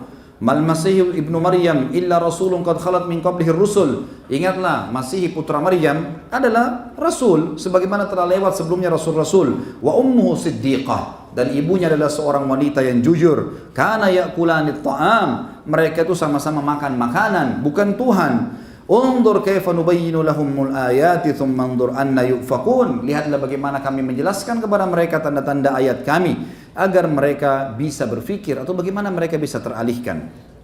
Itu Al-Maidah ayat 51 sampai tadi 55, kemudian kita atau tadi ayat sampai 59, kemudian kita bahas langkahin sampai 72 sampai 75. Kemudian surah selanjutnya adalah Al-Imran, surah nomor 2 atau 3 ayat 28, dan itu di buku kita ada disebutkan di halaman 157 tentunya. A'udzu billahi minasyaitonir rajim. La yattakhidul mu'minuna al-kafirina awliya'a min dunil mu'minin.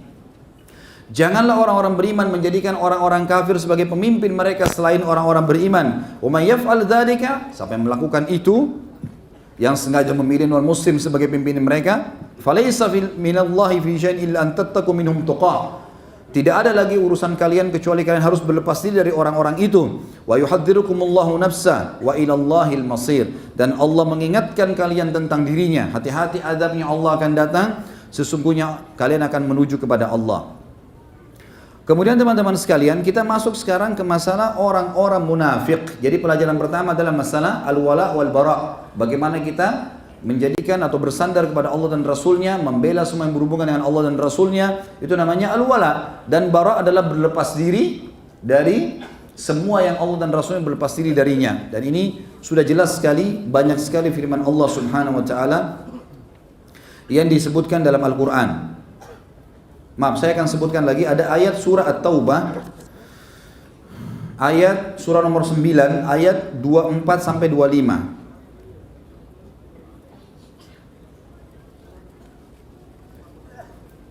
A'udzu billahi minasyaitonir rajim. Ya ayyuhalladzina amanu la tattakhidhu aba'akum wa ikhwanakum awliya in istahabbul kufra 'alal iman. Hai orang beriman, jangan kalian menjadikan ayah-ayah kalian, saudara-saudara kalian sebagai pemimpin-pemimpin dan tempat bersandar kalau mereka telah memilih kekufuran daripada keimanan. Wa may yatawallahum minkum fa ulaika humuz zalimun. Siapa yang menjadikan mereka sebagai pemimpin, maka mereka adalah orang-orang yang zalim. Itu ayat 24-nya. Ayat 25-nya, Qul in kana aba'ukum wa abna'ukum wa ikhwanukum wa azwajukum wa ashiratukum wa amwalun iktaraftumuha wa tijaratun takhshawna kasadaha wa masakinu tardawna habba ilaikum minallahi wa rasuli wa jihadin fi sabili fatarabbasu hatta ya'ti Allah bi amri wallahu la yahdil qaumal fasiqin.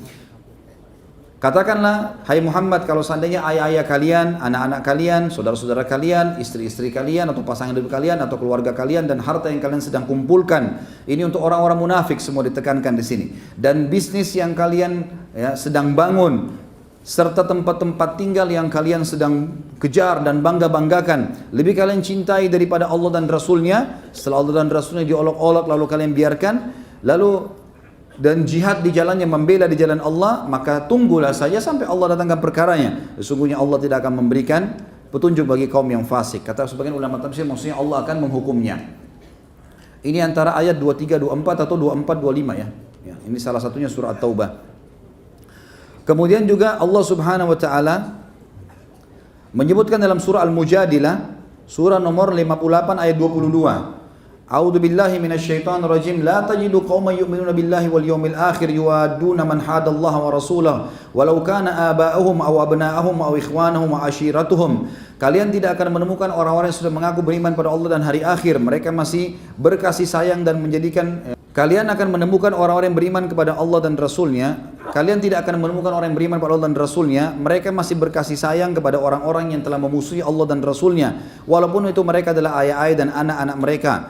Walau kana aba'uhum aw abna'uhum aw ikhwanahum, atau saudara-saudara mereka, wa ashiratuhum, atau kerabat-kerabat mereka. Ulaika kataba fi qulubihimul iman, mereka itulah yang telah Allah tanamkan dalam hati mereka keimanan. Wa yadum biruhin min, dan Allah berikan ketenangan di dalam hati-hati mereka. Wa yudkhiluhumul jannatin tajri min tahtiha al-anharu khalidina fiha radhiyallahu anhum wa radu an. Sesungguhnya mereka itulah yang telah Allah Subhanahu wa taala siapkan surga bagi mereka yang di bawahnya mengalir sungai-sungai dan mereka kekal dalamnya, dan Allah ridho kepada mereka dan mereka pun ridho kepada Allah Subhanahu wa taala. Al-ayat. Dan ini cukup banyak ayat-ayat Al-Qur'an yang membahas tentang masalah apa yang kita sebutkan tadi. Ini pelajaran pertama teman-teman sekalian, dan ingat al-wala wal bara hukumnya wajib dalam agama kita, dan juga kita harus betul-betul berpegang teguh pada apa yang telah disampaikan. Seperti ulama memberikan gambaran, la ilaha illallah ada wala, ada baraknya. La ilaha, ini adalah bara, ini berlepas diri dari semua yang disembah selain Allah. Illallah ini adalah waliya, atau kita bergantung kepada Allah SWT. Yang kedua, adanya kelompok munafik, dan ini sudah disebutkan dalam kisah Al-Julais tadi bin Suwaid. Dan ini juga adalah teman-teman sekalian sudah saya bahasakan tadi, orang-orang munafik yang paling banyak memang sengaja membela-bela orang-orang non-muslim ini dalam perilaku-perilaku mereka yang salah.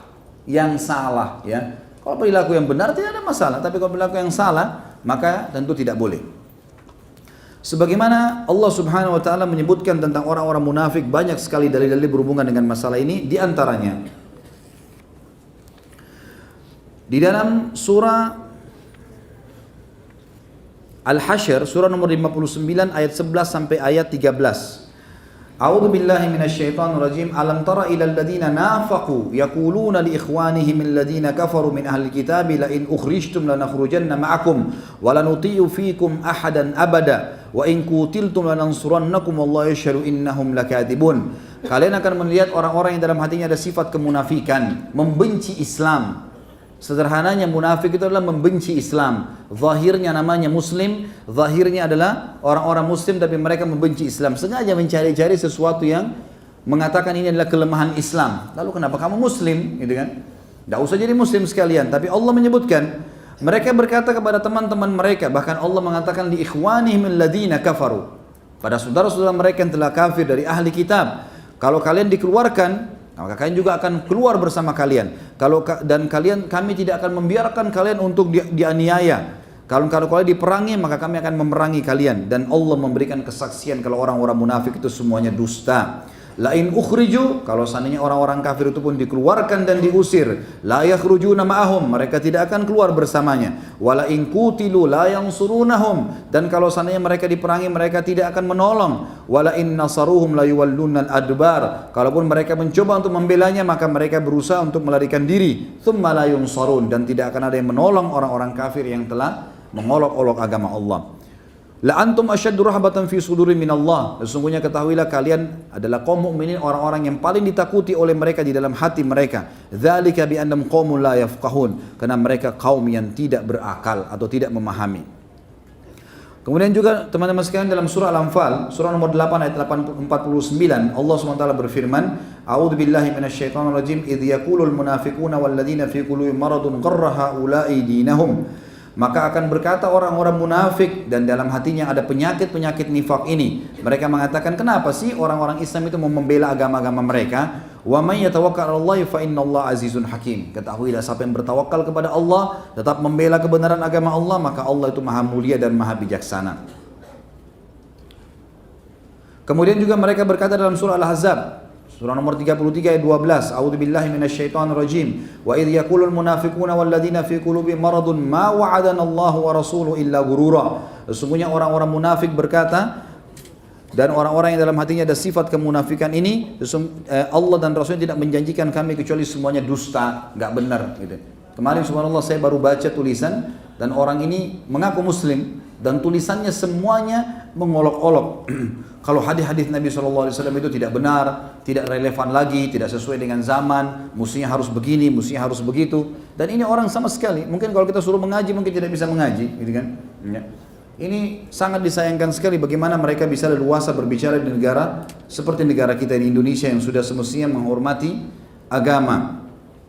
Yang terakhir teman-teman sekalian, saya tentu banyak dari ini saya tidak sebutkan semua, dalam surah An-Nisa, surah nomor 4 ayat 138 sampai 139, Allah SWT menyampaikan kepada orang-orang munafik yang membela tadi orang-orang non-muslim itu, A'udzu billahi minasyaitonir rajim, basyiril munafiqina bi anna lahum adzaban alima. Sampaikan berita kepada orang-orang munafik bahwasanya mereka akan mendapatkan siksa yang pedih. Alladzina yattakhiduna al-kafirina awliya'a min dunil mu'minin, yang mana mereka menjadikan orang-orang kafir sebagai pemimpin mereka selain orang-orang yang beriman. Ayabtaguna indahumul izzah, apakah mereka menganggap bahwasanya orang kafir itu memiliki kemuliaan? Fa innal izzata lillahi jami'a, sesungguhnya kemuliaan itu hanya milik Allah Subhanahu wa taala. Tentu teman-teman sekalian, banyak sekali ayat Al-Quran yang bicara masalah kemunafikan ini, tapi yang jelas ada 8 ayat juga pertama dalam surah Al-Munafiqin, ya, surah Al-Munafiq yang memang Allah sebutkan 8 ayat pertama bisa dibaca. Kemudian juga ada surah Al-Ahzab 48 dan At-Tahrim, surah nomor 66 ayat 9, At-Taubah 9, surah nomor 9 ayat 73 juga Allah Subhanahu wa taala menyebutkan tentang kemunafikan orang-orang ini. Kemudian teman-teman, pelajaran yang ketiga adalah bagaimana kita mempelajari adanya taubat dalam Islam. Adanya taubat. Setelah kita jelaskan panjang lebar al-wala wal bara, ini faedah yang pertama. Faedah yang kedua adalah masalah adanya orang-orang munafik. Dan ingat teman-teman sekalian, jangan terpengaruh dengan nama, jangan terpengaruh dengan penampilan, jangan terpengaruh dengan kata-kata, karena orang-orang munafik di zaman Nabi SAW juga disebutkan begitu. Mereka memiliki kelebihan fisik, mereka memiliki retorika dalam berbicara, tapi kelihatan kemunafikan. Semua yang membenci Islam atau menyari kesalahan-kesalahan Islam atau menganggap Islam belum sempurna, tidak relevan, dan semuanya adalah kaum munafikin. Jelas disebutkan di dalam surah Al-Munafikin 8 ayat pertama. Yang ketiga teman-teman, ada masalah taubat, dan Islam menerima itu. Islam menerima taubat. Seperti Julas, tadi Al-Julas bin Suwaid, dia bertaubat dari kemunafikannya. Setelah Allah bongkar kedoknya, maka dia bertaubat. Baik, Allah terima taubat. Asal taubat nasuha benar-benar, gitu kan? Tapi ingat teman-teman sekalian, taubat ini tidak cukup kecuali harus ada hukuman bersamanya. Karena orang kepergok itu harus dihukum, nggak bisa enggak, gitu kan? Jadi pernah ada beberapa orang munafik pada saat waktu perang Tabuk mereka berkata, ya, sesungguhnya apa yang sedang dilakukan ini oleh muslimin pergi ke perang Tabuk segala ini perbuatan konyol, musim panas, ngapain buah-buahan lagi berbuah, untuk apa kita pergi ke sana gitu. Lalu kemudian mereka mengolok-olok, lalu mereka berkata, sesungguhnya ahli-ahli Quran itu tidak kami lihat kecuali perut-perutnya pada buncit, dan mereka itu adalah orang-orang yang tidak layak untuk dijadikan sebagai pegangan. Lalu subhanallah, pergilah beberapa orang sahabat yang mendengar melaporkan kepada Nabi SAW, turun ayat surah At-Tahrim menjelaskan masalah itu. Ya, surah At-Tahrim menjelaskan masalah itu. Kalau mereka berolok-olok dan mereka, Allah SWT sudah menurunkan dalam Al-Quran menjelaskan. A'udzubillahi minasyaitonirrajim. Pada saat mereka dikatakan, kenapa kalian olok-olok itu? Mereka mengatakan, innama kunna nakhudu wa nal'ab. Sesungguhnya kami hanya bercanda dan main-main saja ya Rasulullah. Lalu kata Allah, qul abillahi wa ayati wa rasuli kuntum tastahzi'un. Apakah pada Allah, Rasul dan ayat-ayatnya kalian mengolok-olok? La ta'tadhiru. Jangan kalian minta maaf, percuma. Laqad kafartum ba'da imanikum. Kalian telah kufur setelah kalian beriman. Jadi kalaupun mau taubat, maka taubatnya pun harus taubat nasuha dan berjanji tidak akan mengulanginya. Ini tentu taubat, dan Imam Nawawi menyebutkan bahwasanya taubat memiliki 3 syarat mutlak, yaitu yang pertama, dia harus meninggalkan dosa itu seketika, yang kedua, dia harus menyesal, dan ketiga, dia berjanji kepada Allah SWT tidak akan mengulanginya. Yang keempat, perlunya dakwah teman-teman sekalian, dan harus kita sampaikan. Dakwah itu bisa dengan perkataan, perilaku, ya gitu. Termasuk dakwah dalam Islam adalah membela kebenaran Islam, seperti yang terjadi sekarang. Wajar kaum muslimin membela itu, gitu kan? Dan saya bersyukur kepada Allah SWT kalau muslimin menyadari bahwasanya pentingnya untuk membela kitabnya Allah Subhanahu wa taala. Dan ini juga memberikan gambaran kepada orang non muslim, memang negara yang sedang mereka tinggal sekarang negara yang mayoritasnya muslim. Gak bisa mereka main-main dan mengolok-olok kaum muslimin, dan tidak pernah selama pemimpin muslim ada kemudian mereka tidak mendapatkan haknya. Malah banyak minoritas yang diberikan haknya dari kaum yang mayoritas. Jadi dakwah perlu disampaikan dan nasihat. Makanya tadi Umair radhiyallahu anhu menasihatin ayat dirinya, mengatakan kau telah berkata begini, taubatlah kepada Allah, kalau tidak saya akan lapor kepada Nabi SAW. Lalu dia tidak mau, maka dilaporkanlah. Dan ini kebenaran teman-teman sekalian, kita harus sampaikan kebenaran itu. Kata Nabi SAW dalam hadis, awthaqu ural iman al-muwalatum fillahi wal mu'adatum fillah wal hubbu fillahi wal bughdu fillah. Tali simpul keimanan seseorang yang paling kuat di antara satu sama yang lain, antara kaum mukminin adalah wala kepada Allah dan bara kepada Allah. Maksudnya bergantung dan membela semua apa yang Allah perintahkan dan memusuhi semua apa yang Allah musuhi, menyintai karena Allah dan membenci juga karena Allah Subhanahu wa taala. Yang kelima teman-teman, pentingnya menanamkan pendidikan dari masa kecil. Dari masa kecil, bagaimana kita mendidik agama itu dari masa kecil. Jadi sekarang kalau kita pernah teman-teman baru kenal agama, kita baru kenal agama mungkin di umur 30 tahun, 40 tahun, 50 tahun, baru kita kenal sekarang, oke lah ya. Kita jangan wariskan itu pada anak-anak. Biarkan mereka mengenal agama dari masa dini, biarkan mereka mengenal dari kecil. Ingatkan selalu perkataan Allah, gitu ya. Tanamkan kepada anak-anak. Pada saat saya bilang kepada anak-anak saya dari umur 2 tahun, dari mereka mulai bisa ngomong, nggak boleh dengar musik nak, hukumnya haram, nggak boleh kenal nak, nggak boleh dengar nak. Anak saya sekarang walaupun masih terbata-bata bisa mengatakan itu. Pada saat ada ringtone di HP bunyi, seseorang yang datang, kemudian di rumah kemudian bunyi, dia bisa mengatakan musik haram, gitu kan. Dia membahasakan itu. Dan alhamdulillah tertanam dalam jiwanya. Penanaman itu sangat penting karena mereka akan bawa menjadi prinsip dasar dalam kehidupan mereka. Itu dakwah dan harus penting penanaman itu. Kemudian yang keenam teman-teman, pentingnya memilih pemimpin yang gubernur yang zuhud dan memenuhi syarat-syarat dan muslim, yang membuat kata para ulama suksesnya Umar radhiyallahu anhu dalam kepemimpinannya, sebagaimana Umar bin Abdul Aziz pernah berkata, satu cucu Umar bin Khattab, pimpinan Daulah Umayyah di tahun 99 sampai 101, 2 tahun memimpin, tidak ada lagi orang yang menerima zakat.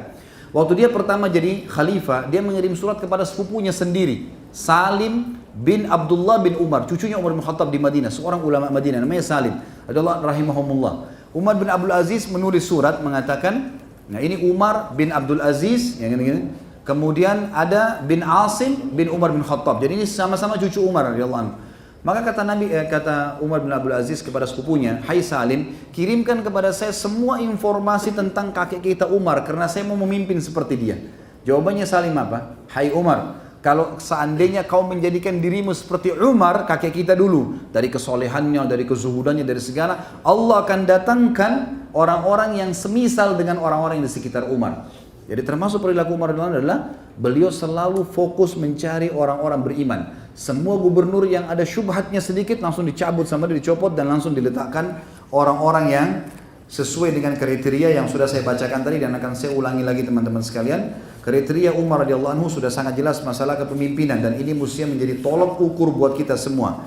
Itu ada di halaman 166 yang pegang bukunya tentunya. Di sini Umar memilih gubernur dari kalangan ahli zuhud, itu dulu yang pertama, yang mendahulukan akhirat dari dunia. Kemudian berhati bersih, hatinya betul-betul kebenaran, bukan karena keluarga, bukan karena segala-gala. Saya kemarin subhanallah pada saat bertemu dengan Imam Masjid Aqsa, kemudian waktu kami lagi umrah plus Aqsa, kemudian saya mampir, saya bicara sama imamnya, saya bilang kenapa? Kira-kira hikmahnya apa? Allah belum berikan kepada antum ini kemenangan. Dia bilang, kalau Allah subhanahu wa ta'ala memberikan kepada kami pemimpin yang tangannya bersih dan hatinya bersih, maka kami akan menang.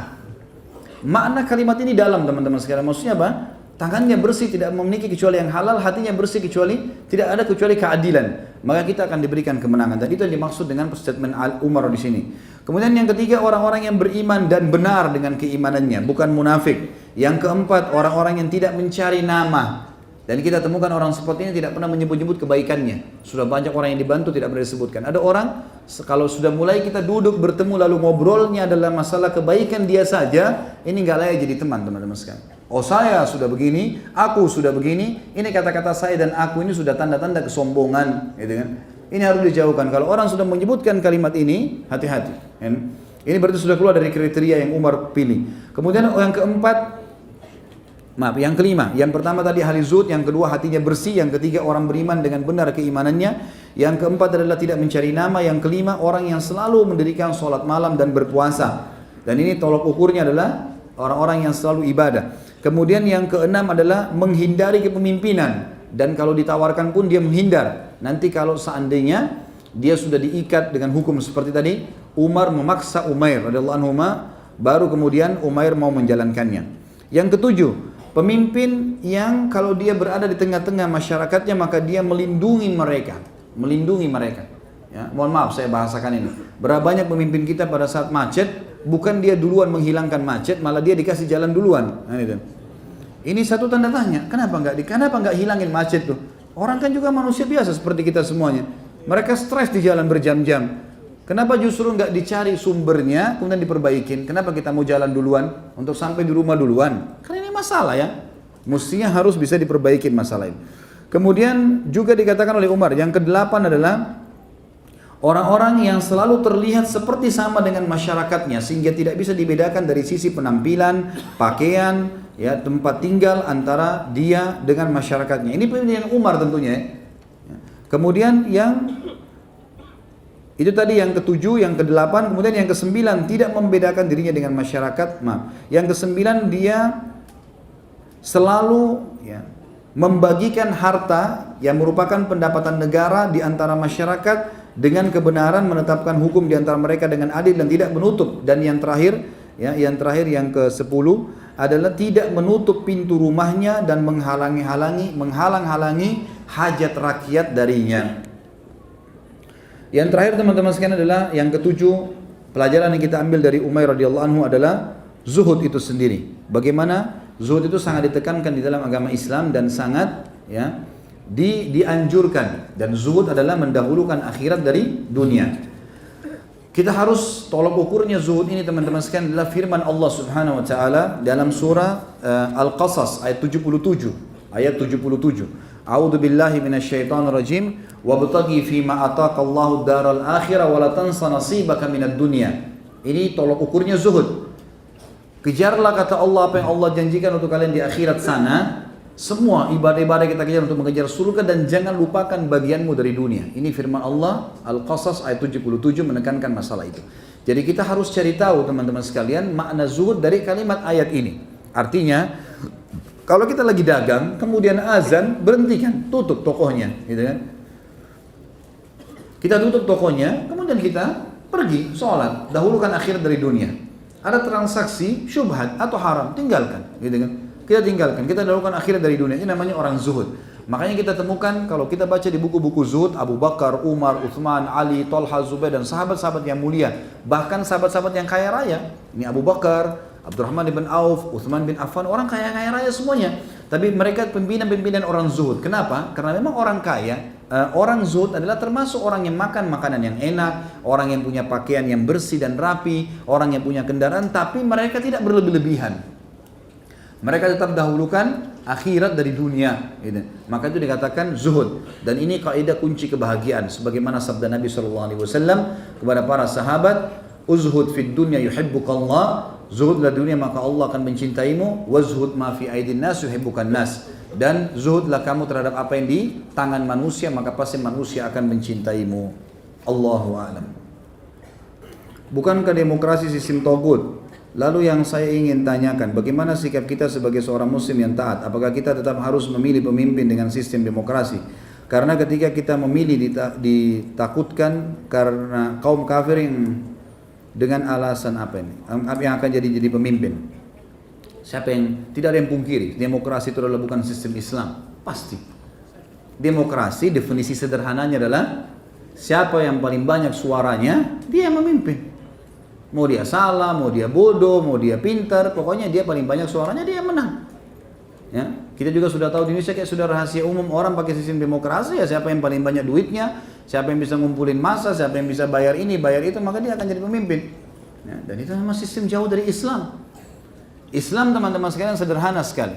Orang-orang terbaik umat ini, orang yang paling soleh tolok ukurnya, orang yang paling ahli ibadah dikumpulkan seperti Umar melakukan radhiyallahu anhu pada saat mengumpulkan 6 orang sahabat yang tertinggal, ya pemimpin yang dijamin masuk surga. Lalu Umar menyuruh mereka memilih salah satu di antara mereka. Umat nggak butuh ikut-ikutan sebenarnya. Saya sudah pernah bahasakan kan, berapa banyak uang teman-teman kita keluarkan untuk jeblos-jeblos itu, banyak sekali. Kalau itu dipakai bayar, hilangkan pementasan kemiskinan itu luar biasa. Bangun rumah untuk orang fakir miskin. Daripada cuma hitungan hari, kemudian ada dengan jelas-jelas manipulasi data banyak terjadi dan seterusnya, akhirnya masyarakat juga sama aja keadaannya. Masyarakat ini cuma butuh nggak lapar, nggak haus, hidup enak. Udah pemimpinnya adalah orang yang paling layak, pilih satu yang paling baik di antara mereka. Itu yang ada dalam Islam. Sistem musyawarah iya ada, tapi bukan demokrasi.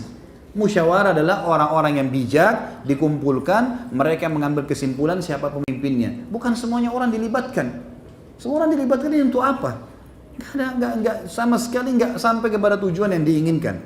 Kalau di sini dikatakan lalu bagaimana kalau kita ini, apakah kita harus memilih atau tidak? Kalau kita lihat kondisinya, bedakan antara mendukung sistem demokrasi dalam arti kata kita terlibat di dalamnya lah, kita segala macam berbuat apapun yang berhubungan dengan itu tuh hindari, jangan ada di situ. Tapi kalau sekarang kondisinya milih muslim atau non muslim, harus milih.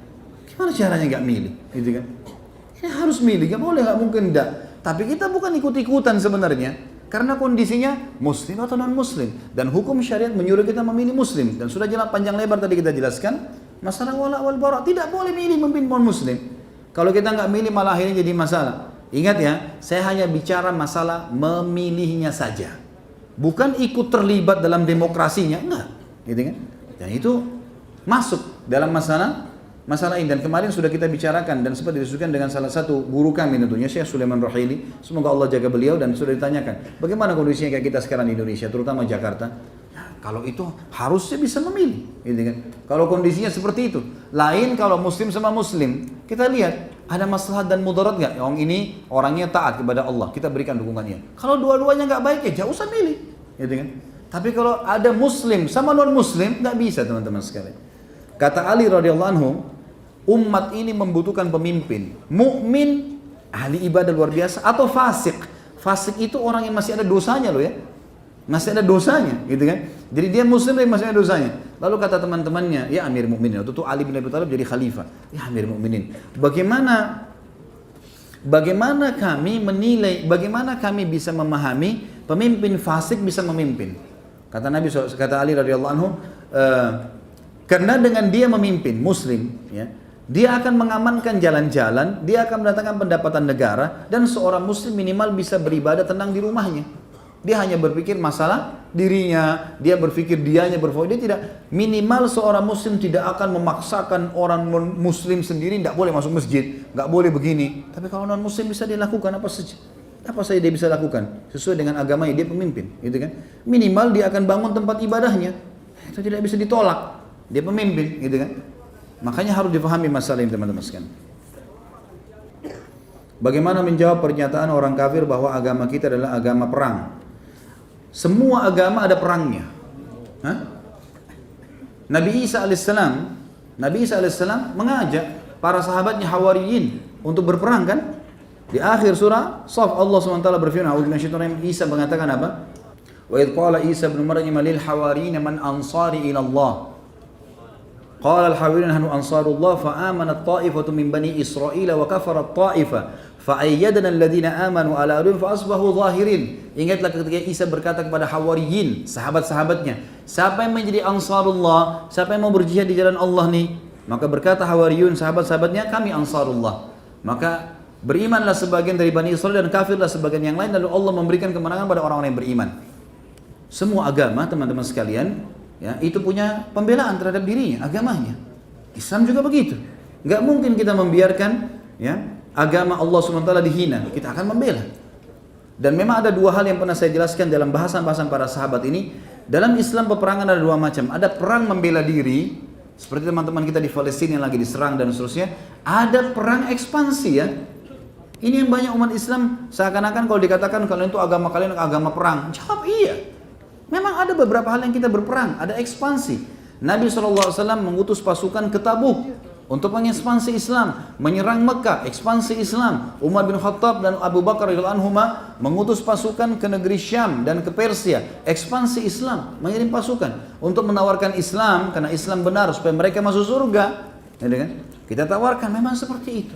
Tapi ada adab-adab kan, nggak boleh bunuh orang tua, nggak boleh bunuh perempuan, nggak boleh bunuh orang menyerah, ya, nggak boleh rusak tempat ibadah, nggak boleh bunuh hewan-hewan, nggak boleh rusak fasilitas umum. Ada perintah oleh Nabi SAW. Dan juga setelah Islam menguasai wilayah itu, firman Allah berlaku, la ikraha fid din, nggak ada paksaan dalam agama. Jadi setelah kita berkuasa pun di satu lokasi umat Islam sudah masuk, tidak boleh bunuh orang menyerah dan seterusnya, mereka sudah kalah, Islam yang jadi hukum. Setelah itu mereka dalam agama mereka silakan, la ikraha fid din, tidak ada paksaan dalam agama. Enggak pernah pemerintah Islam itu masuk menguasai satu lokasi lalu menyuruh semuanya umat di situ masuk Islam. Enggak.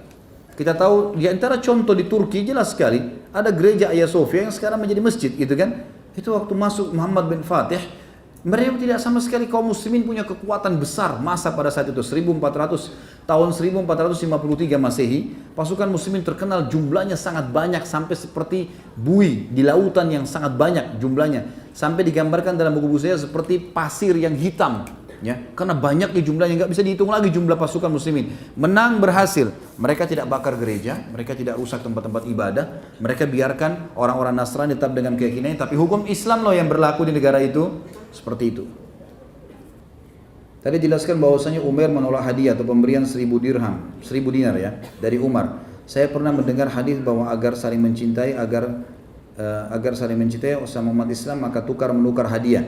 Maka yang lebih baik jika kita di posisi Umar, menerima atau menolak hadiah, karena dalam kehidupan nyata sering seperti ini. Misalnya kita dapat oleh-oleh, apakah kita boleh menolaknya? Kita harus perhatikan, fahami kisahnya. Umair radhiyallahu anhu mantan gubernur Umar, gitu kan? Berhenti tugas, dia minta berhenti tugas. Lalu Umar mengirimkan dia hadiah. Posisinya seperti itu ya. Beda kondisinya. Kalau antum dikasih oleh-oleh oleh orang tua, oleh kerabat, jauh sekali hukumnya. Ya. Terima saja, nggak masalah itu. Beda sekali. Kalau antum mantan gubernur, ngundurin diri seperti Umair, kemudian dikirimkan hadiah oleh presidennya, ini loh hadiah buat kamu. Oh enggak, saya enggak mau terima, takutnya nanti dikira saya sengaja menerima gara-gara itu. Itu Umair, begitulah, gitu kan? Jadi bukan ada hubungannya sama sekali. Jadi sekarang saling memberikan hadiah silahkan, gitu kan? Karena kata Nabi SAW, tahadu tahabu, saling memberikan hadiah kalian akan saling mencintai. Ya, beda di sini posisinya. Bukankah Allah telah memberikan kita petunjuk menghadapi pelecehan agama dalam surah Nisa 140? Allah tidak suruh kita demo, Allah menyuruh kita berpaling dari mereka.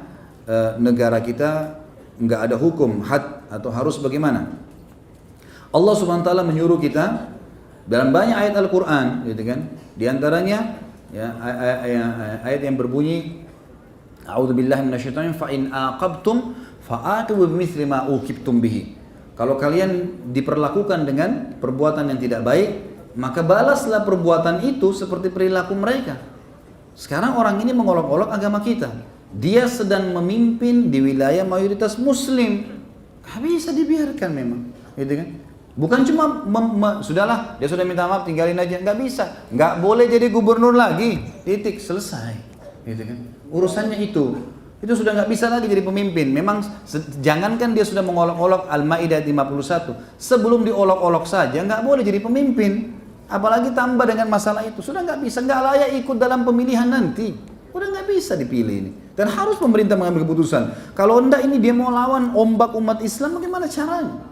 Nggak bakal diam tentunya orang-orang Islam. Dan ini kuasa Allah Subhanahu Wa Taala. Allah yang menggerakkan mereka, gitu kan?